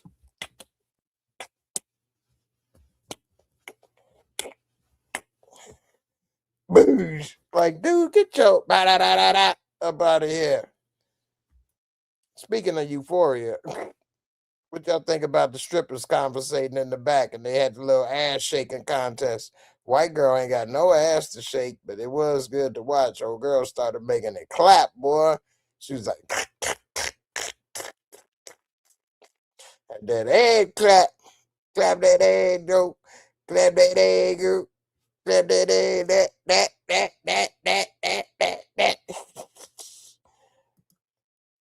Bolt action rifle standoff. Shoot off. But yeah, man, Nate Daddy might ride out for him. That's about it, though. Maddy, you think Maddy or Cassie gonna ride for Nate? Nah. Jules. Jules gonna get that revenge for Nate. He blackmailed me and then let me go. I owe him one, bitch. I don't know. You say what? Niggle Maddie? You say no, Maddie should have helped Cassie. Faye literally made me scream at the end. I wanted to punch her. Man, she was talking so damn loud with them lips. Swell him up. Let me punch you in the lips. He won't notice. He won't notice. It'd just be extra swell for him to suck on. You could put on that little Nazi wiener. Yeah, she was so damn loud and stupid. I thought it would be money. Where the money? I'm a rock your love. I'm a rock your love. You get that money. How you doing? Where's the money? Like, if you don't shut your tramp stamp Nazi swastika having ass, they showed that tramp stamp with the damn Nazi symbol. Just, oh my goodness. How people so dumb these days? Why would you let him write that on your ass? Literally, right there on your ass. Why would you? Oh my goodness, man. Anyway. Let me get ready to get up out of here, y'all. Let me see this last comment. Handle without a handle. You said because Lori said she knew what he did to his girls. When saying they should sell Rue like Alamo does. Handle coming through with a little pizza. You take this piece and this piece and you put it together. You piecing it together. I like that. Nah, you know what? You got a great point there, man. Selling them like you said. I wonder how they got the IDs though. They must still have something to do with it. Otherwise, how they get all them IDs? But yeah, man, that's a great point. And what you call it? Been hearing what's old girl Faye? She been overhearing a lot of their conversations like this, so she knows that they, trafficking them females and selling them or whatever. And here's another thing that I'm putting together right now in real time. You know what I'm saying? I'm putting the case together in real time, y'all. But how many of y'all remember the first movie, Taken? I know he made a bunch of them, but Taken, the very first Taken movie, which is actually the best. It's actually about the Epstein class of people. You should watch the very first Taken because, um, in the end, when he's about to finally get his daughter back, she on that boat, and on the boat was all those rich dudes, Russian dudes or whatever, but all those rich guys there, they just buying women just so they can have, they keep the women drugged up, they have them as they play things. There's no record that those women, you know what I'm saying, are with them or any of that, so they could do whatever they want to them, and when they done, they could throw them overboard. You know, they could do whatever they want to them women. They could take them to whatever country, whatever, give them different name, passport, whatever. And she was American. She was in France. So, you know, this trafficking stuff, it is bigger than most Americans realize, to be honest. And I know I'm one of them because I didn't think that that trafficking was as big of an industry as it is, but it's a global industry because say you got some rich Saudi, you know, perv, and he wants some white, blonde American cootie cat, and he's fat, bloated, you know what I'm saying, 60 years old. How he gonna get that? Well, you got them people like the Epster that make everything come alive for you, sort of like Ray Donovan, damn near. And so, you know, you talk to your Epster hook up and like, yeah, get me a blonde American in the age range of 25 to 30 or whatever the case, 20 to 30 or 20 to 25. He'd be like, all right, that's about a million. He's like, no problem. No problem. I mean, if you got 300 million or 30, 40, 50 million, you know, what's $1 million to have your dream fulfilled? And he done been and put $1 million down and got him little Drew Barrymore in this mother, although she ain't blonde. But you get the point. So, you know, you never know what some of this stuff could be happening and going on. But yeah, by them being in California and on the coast where all the shipping containers and all that stuff, they could be, you know, helping a worldwide trafficking ring because, you know, California, that's the type of state they got a little bit of everything, you know what I'm saying, with American seasoning on it. So whether you want it black, white, Hispanic, Asian, whatever, Native American, you right in that area where it don't take much to get what you want and get it shipped over there to you. So sadly for Nate, it didn't end well. And what's crazy is they might be taking dudes too, because most people think of women when they think of the trafficking, but they take them dudes too. They'll put their ass in traffic too. Straight up. Your ass riding out somewhere with some dude ready to have his way with you. Yeah, it's messed up. Handle without a handle, you say, because Lori said, oh, I did that one already. You say, I think if Maddie didn't help Cassie, the loan shark would have gone after Maddie next. And Maddie might have figured or thought that. No, I don't think so. I don't think he even knows who Maddie is, in my opinion. I don't think that loan shark even knows who Maddie is. And he shouldn't come after her next. She didn't make the deal. She didn't have nothing to do with it. She don't know what these fools did. Like you better try to keep their ass alive is what your ass better do, cause don't be coming barking up this tree over here. I don't owe your ass no damn $1 million for what? I ain't sit there and you know you ain't loan me money for no damn property and stuff. So I don't know. I think he be better off doing what he doing because he try to get Maddie and other people to pay his bill. He in trouble. If anything, he could ask Nate parents maybe, hey, you know, your son about to come up missing. You better come up with that money. He did me wrong in business. Maybe that, but as far as anybody else, he better chill. And it's a good thing he dead because he'd be getting ready to go to jail for the death of Nate, having him buried, and then the snake got him and this and that. You could say, yeah, we didn't mean to, whatever, but no, your ass is going down. What you think Maddy is gonna be like, and Cassie, especially Cassie, she gonna have to get a death certificate. So she can't be like, it's okay. I know you didn't mean to. Like, no. Curtis. Oh, let's say cutie. Cutie. I laugh so hard when the snake goes down and Nate says, oh, thank God. I know, right?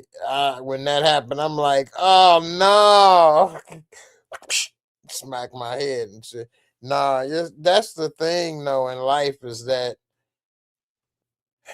when you in a bad situation and you want help, then something is happening, you just don't even imagine that that is not actually your help that you've been needing and begging for. Like, the last thing he could have ever dreamed of or imagined was a snake to go down that hole and bite him. You know what I'm saying? And so yelling and doing all that he was doing for that to happen, which, it may have drawn the snake to him with all those vibrations and all that yelling. And also, one of the things I was thinking of if I was him is I'd be worried about collapse because a lot of those I've looked into this stuff before. It was, I forgot why I was looking at it. It was a magician or something trying to do this trick. And I think I watched like an hour video or something, okay, of him trying to do this. But I remember being young and then being in like tubes or pipes or underground and stuff because we was young, running through every damn thing. And I remember the feeling of claustrophobia, feeling like you ain't gonna get out, you can't get a stand up or whatever. So that is a hell of a feeling. Feel like the walls closing in on you. But with the collapse, it's just like sudden. All the weight of all that dirt and how deep he is, and then it just looks, and then you dead basically because it's gonna crush you with all the weight, and then you can't breathe. It's already hard to breathe as it is. Then all that weight fall on you and crush you. You can't breathe, and you're done. And so yeah, that's what I'd have been worrying about is the crush, let alone suffocation or something. I would crawl down and get me would have been fourth or fifth on my list. But definitely I would have been worried about it collapsing and crushing me to death, And yeah, man, the damn the snake biting him, that had to be like the worst damn feeling, man. Especially when the snake crawling up your chest looking at you and started rattling. I thought he was gonna try to grab it with his hands, but because of the position that he was in and his hands being tied, he could probably only have his hands up like this enough. You couldn't get it like close enough or wide enough or in position to try to catch it or block it or whatever.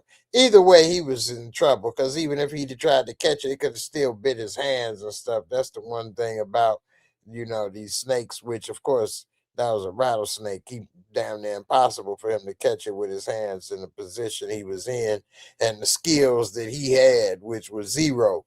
He never did it, never practiced it. But you know, the snake being able to bite you anywhere, your hand, your face, your leg, your toe, anywhere, and get the results, he was a dead man in that box. He was a dead man in that box as soon as that snake came. Because even I was thinking to myself, he should have like tried to put his hand there and block it. But all that snake had to do was turn around and bite the palm of his hand. Now, if he would have had enough time and sense to know what was going on, maybe he could have took off enough of his clothing and used it to block it. But then he could possibly suffocate. And if the snake doesn't turn around and go back up, what he supposed to do? He could have put enough of his clothes in there. But see, this is stuff that I'm thinking of that ain't really accurate. Because say he took off his shirt and something else to block that hole. How long can he hold this? Like this a long time. But say he holding that block. Okay, he gonna eventually need more air. Say he want to make that snake go up, he would need a stick. Where the stick gonna come from?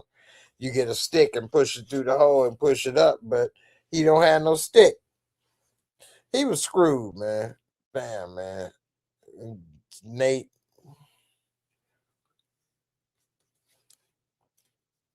I gotta give it to him, man. It's probably one of the worst ways to go out on this show.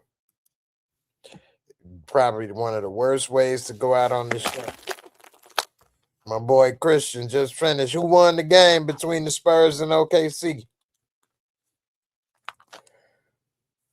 Who won? Who won? You got to get that Wemby.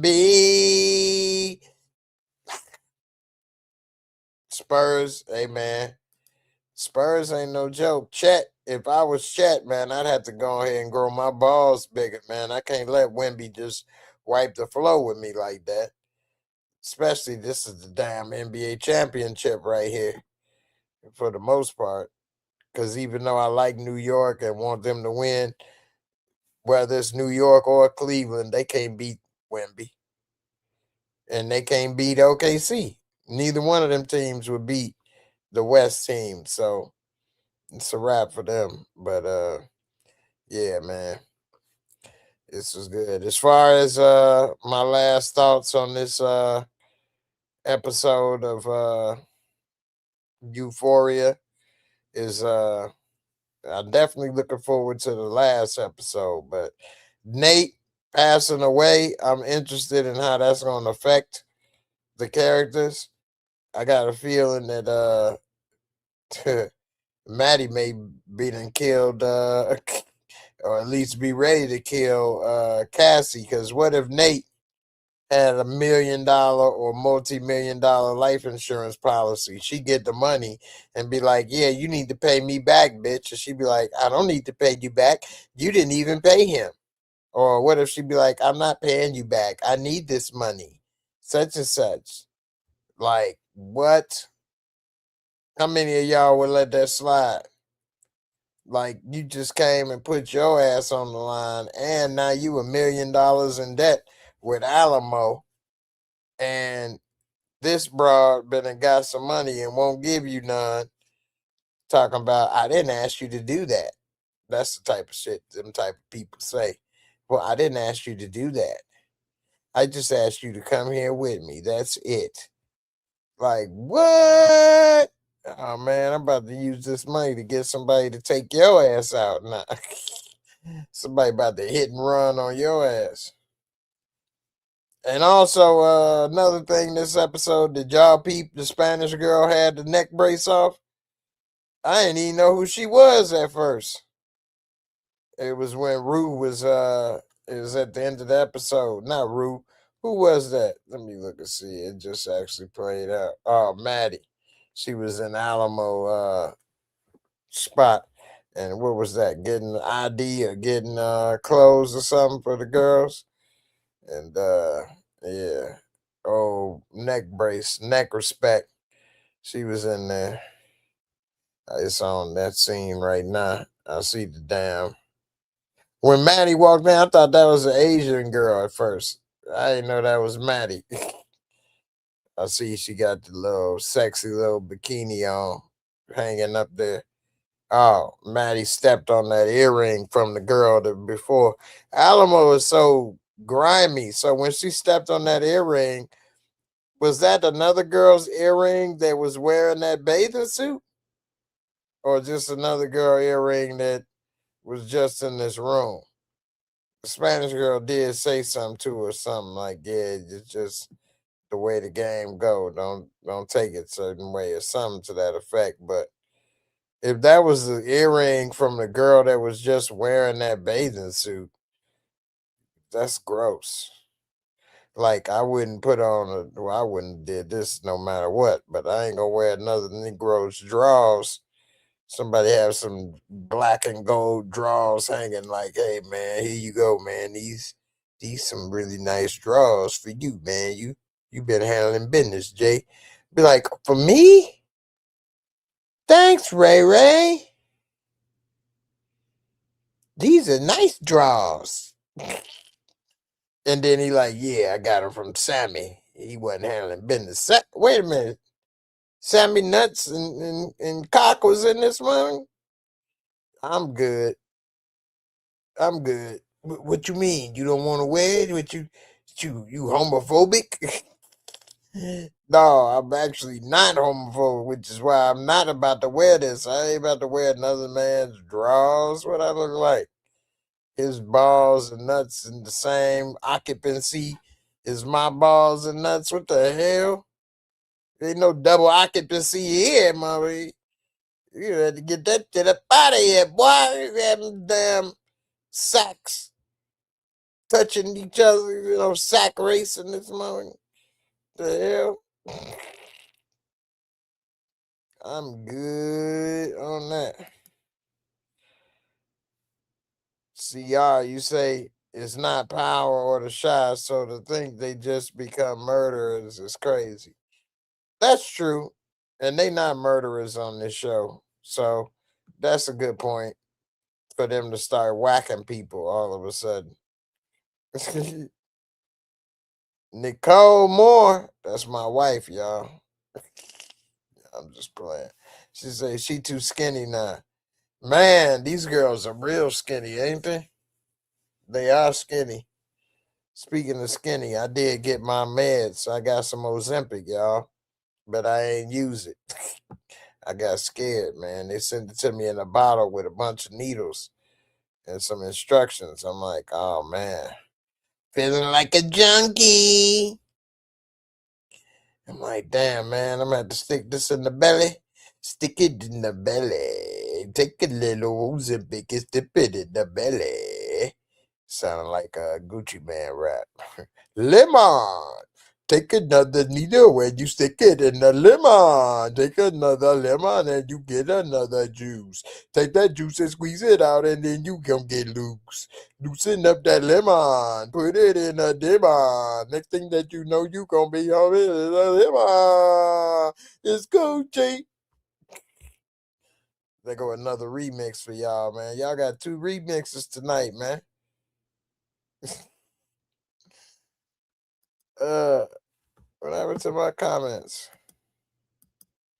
Oh, okay. Nicole, you say she too skinny now. Who are you talking about? You know who you talking about. Maddy. I'll tell you what, Maddy is skinny. It's on the scene when she put on that outfit right now. Although they want to show her knees behind her knees when they talking to what you call it. I don't know why they gonna show us behind the knees and not let us see some rump roast. But for a skinny woman with you don't have to wear a bra. I think she looked good in this. I think she looked pretty. Think her hair and everything looked good and all that. And even, she ain't got no big hang downs. She still look good to me. She got in the damn bathtub with this old Negro. Come here, baby. Get in the tub. Yeah, ooh, yeah, I'ma tear that up. Ooh, yeah, get here, girl. Ooh, yeah, I'ma get that. Ooh, yeah. He seems so perverted. I like him as a character, but he just seemed like, ooh, I'm gonna tear that up. I'm gonna tear that ass up. Let me see that ass. Ooh, you got that ass. Let me see that. Let me tear that up. Let me see what the lips working like. How that head working. How that head working. Yeah, give me that. He just seemed so vulgar. And I'm not complaining. Nah. Christian, you say I don't see the appeal of Maddie at all. She's cute. She ain't bad looking. Maddie's a pretty girl. I mean, again, she's not very voluptuous, although she does have some outfits she can put on that'll make her stuff, accentuate her lady bits. But no, she don't have, stuff hanging down. But to me, I don't necessarily need everything hanging down or pushed up on my woman, you know. But yeah, she's cute. She all right. She's what I like about her is she definitely got your back. If you riding with her, she definitely got your back. You say Nate wasn't even in the show with the cast, so there was no way that was ever gonna even matter. I missed what you were saying earlier. But Nate was in the show. What you talking about? He was just getting his ass beat in the show. Oh, Frankenstein. He got the Frankensteiner. Because you say Zeke from Book 2 Ghost found his match on Nemesis for worst acting. It's crazy how this dude was the lead. Well, that's the thing with acting is that it's a lot of times about the look just as much as it is about the skill. And if you got the look that they want or you fit the look that is in that casting director or director's mind, then hell, you they'll work with you on learning how to act if you got the look. Whereas if you could be the greatest actor but you don't have the look for the part, they won't give you the job no matter how good you are. So yeah, it is frustrating with that, definitely. But that's part of the main thing in acting is having that look. Let's see, Kamasham just finished watching best episode yet. Yeah, we were saying that earlier. Go back, make sure you support the brother and go back and look at this episode review. But a lot of people have said this is the best episode of the season. I say it's definitely in the top three. I say probably in the top two. Could be the best so far. I'd have to do a little more thinking about it, when I do a first reaction. I mean, we just literally turned it off and started talking. But um I mean, that wedding episode was good. I don't know if it was the best. I'd have to do some more reflecting on what was the best episode so far this season. But yeah, this was a good one, definitely. But for this to be so good, all the other episodes had to take place. Therefore, it built it up where they didn't have to spend as much time explaining why something about to happen. Now they can just get into it because we already know why. We already know what to expect and things like that. That's why usually the best episodes for these shows are towards the end. Because now we got all the information we need, they can just get right to the nitty gritty, and instead of explaining stuff or justifying things. So we'll see. Christian, you say they wasted a whole season on Alamo, who got nothing to do with the show when it comes to the first two seasons. Yeah, but they don't have to necessarily keep them going in line with the first two seasons. Like the first two seasons, they was in high school.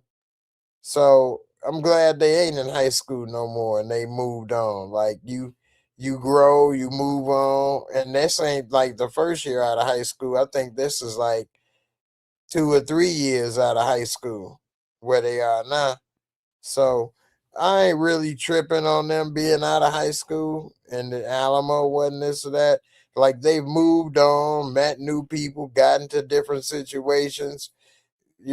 So I ain't really tripping on that one. You say, and I don't think it was a wasted season on him. I don't think he got as much screen time as he probably deserved, actually. Because in my opinion, the character Alamo was probably the best thing smoking this damn season. He was their best character, for good or bad. Love him or hate him. I think he was probably their best character. So it'll be interesting to see how it all play out. But you know, I wouldn't. This is almost like True Detective in the sense that when the new season come out, it can be a new actor, new city, whatever. It don't have nothing to do with the first season. And although these are the actors from the first two seasons, because of the age that they were and what they were doing then, I don't really even hold them accountable to the first two seasons like I would Power or other shows. So, but I'm glad you brought that up, though. That's a good point, and I think people shouldn't hold them accountable to high school.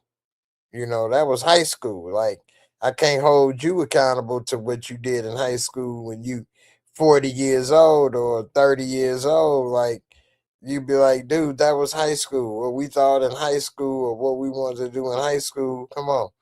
That ain't even close to the same as today. So, you know, you say she got your back when she mentioned the DEA. Hard pass. I'd rather have someone who's not a dummy. I didn't say she got your back when she mentioned the DA. Who? Lexi? I didn't say Lexi got somebody back. I don't know what you talking about. I say Lexi an idiot.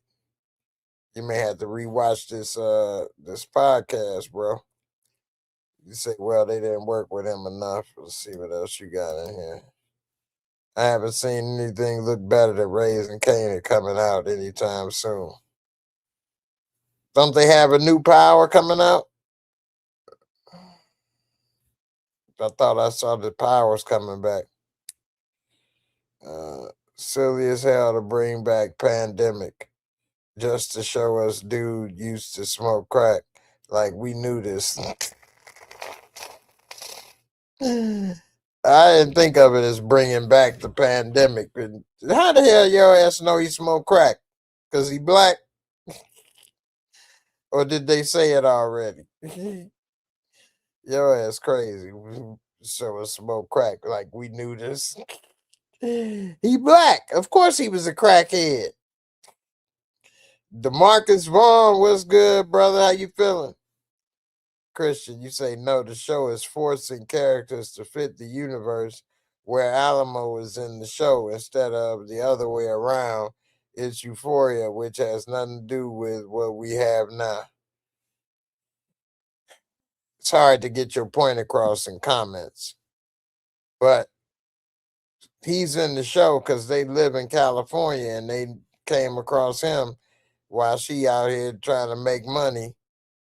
And so she came across him. But I mean, I don't see how you can't have a character like Alamo come across when you're dealing with women, young women that are cute and they don't have education or a support system.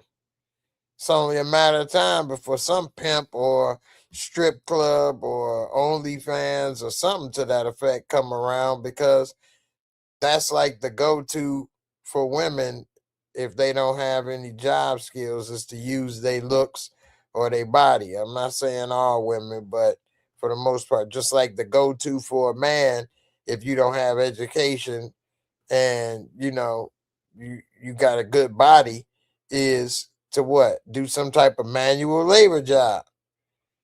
You know what I'm saying? I've been there, done that when I was younger, and you still don't have much, but you got strength and energy, then you get a manual labor job, cutting grass, shoveling snow, doing whatever, hauling leaves, cleaning houses, cleaning car, doing that. That's a manual labor job. You get paid and you can build yourself up that way. And so I look at it as that's like the manual labor job for a woman these days. Um, we'll see if it pay off though, because the way things are going these days, even this OnlyFans and all that stuff don't really pay off like it used to. So who knows? Christian, you say no, the show is forcing. Oh, I already said, read that. I think you holding on too much to the first two seasons as if the show needs to keep going in that direction. Whereas I think the style should stay the same. So, for example, when this episode come on, we see a backstory of one of the characters, something like that. I think we should keep. That was part of the style of the show, and but as far as we can only keep those characters, or from the first two seasons, or limit to these girls. I don't think that's a good idea. I think it's better if we continue the style, but open it up more. But again, that's just my opinion. Who knows? Uh, let's see. I see y'all talking about Nemesis. I never seen Nemesis. I'm gonna have to check into that.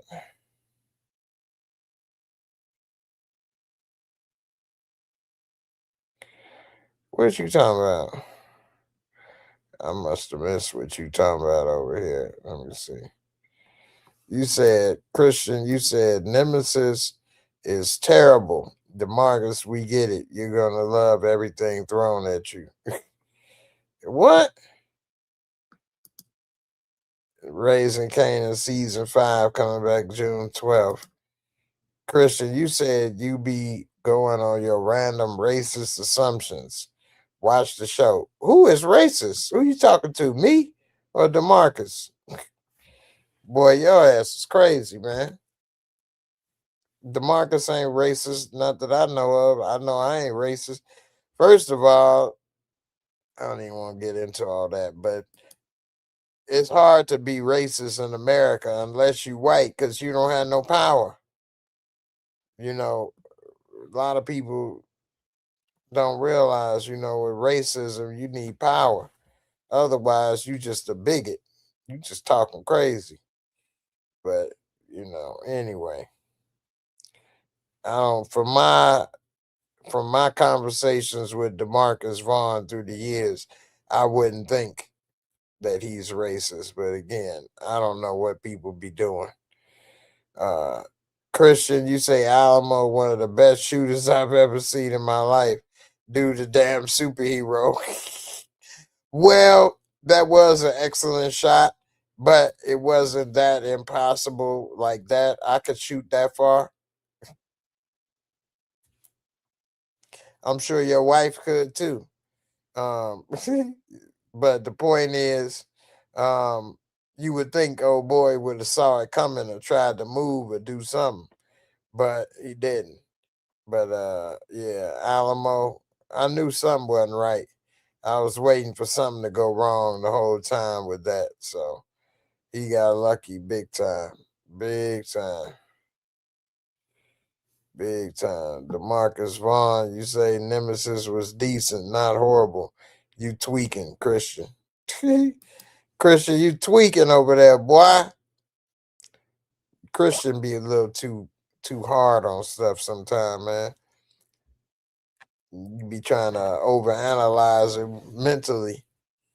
You gotta relax a little bit off of some of this stuff, bro. Now, don't get me wrong. I know it's just entertainment, but be messages and different stuff slipped in there. I get it. Don't get me wrong, but the best thing we could do is just not watch it or support it. You know what I'm saying?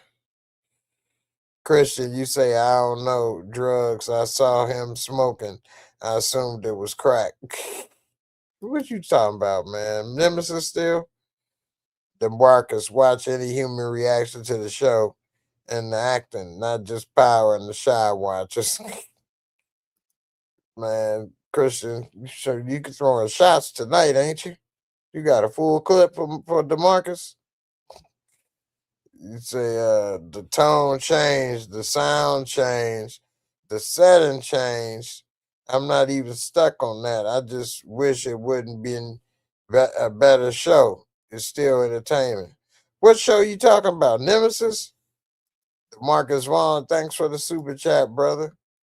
Definitely appreciate it. I don't get that much love like I used to back in the day. So every little bit I appreciate, man. Thank you, man. Celebration to you. This is a toast. DeMarcus, you say you're not a racist at all, man. You ain't gotta say that, man. I already know. You and Christian been coming here for years. I ain't picked up on no racist stuff. You ain't no Dr. Umar.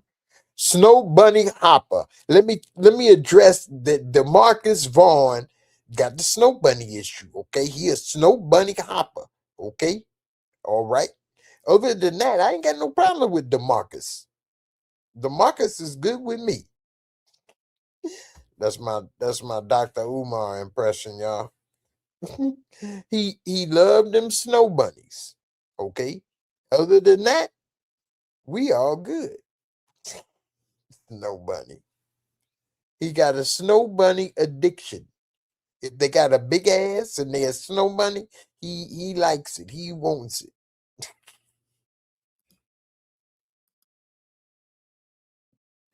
Just saying.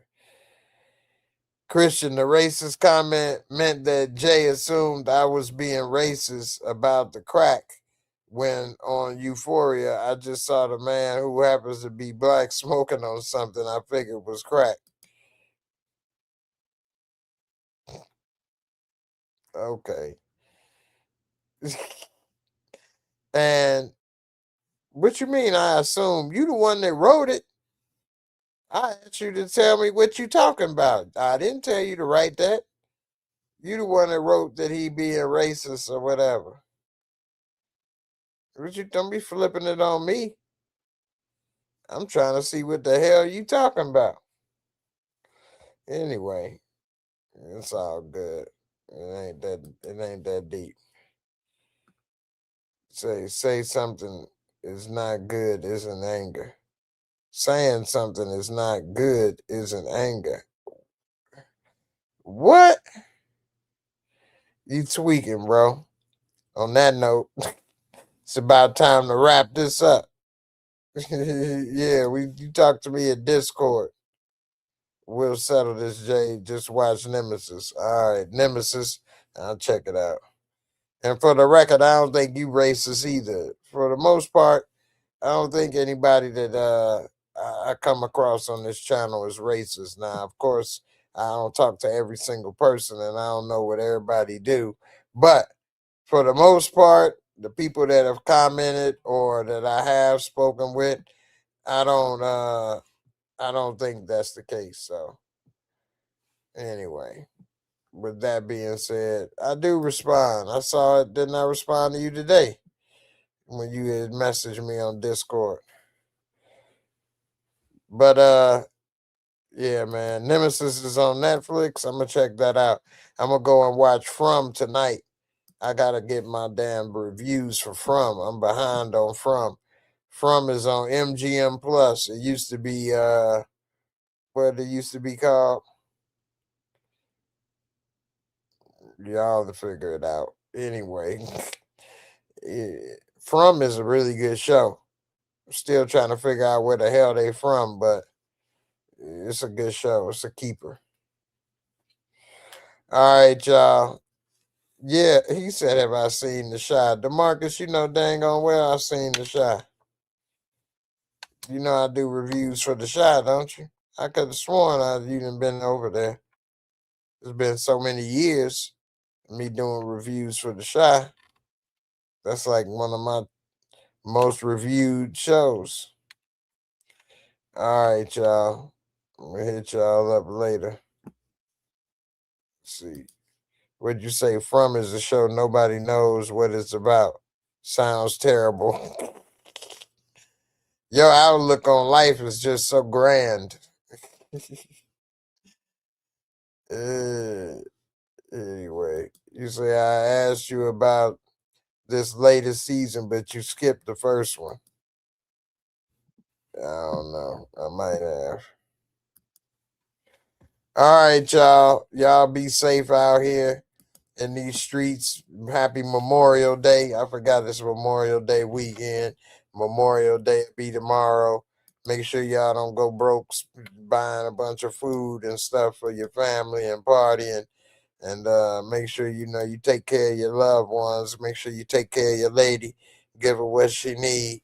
You know what I'm saying? And y'all ladies out there, make sure y'all take care of your man, keep him happy. You know what I'm saying? Let him get what he needs so he can lay that, so he can beat it up proper. Beat it up proper like. Y'all have a happy holiday. Everybody be safe out there.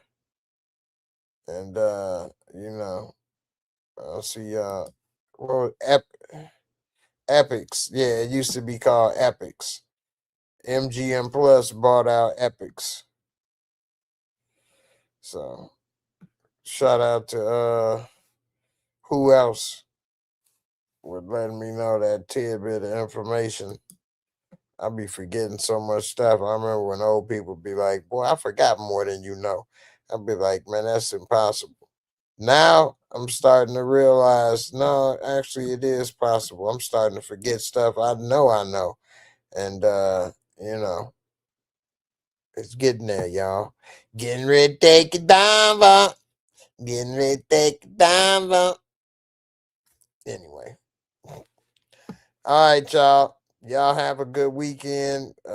Don't eat too much of that BBQ.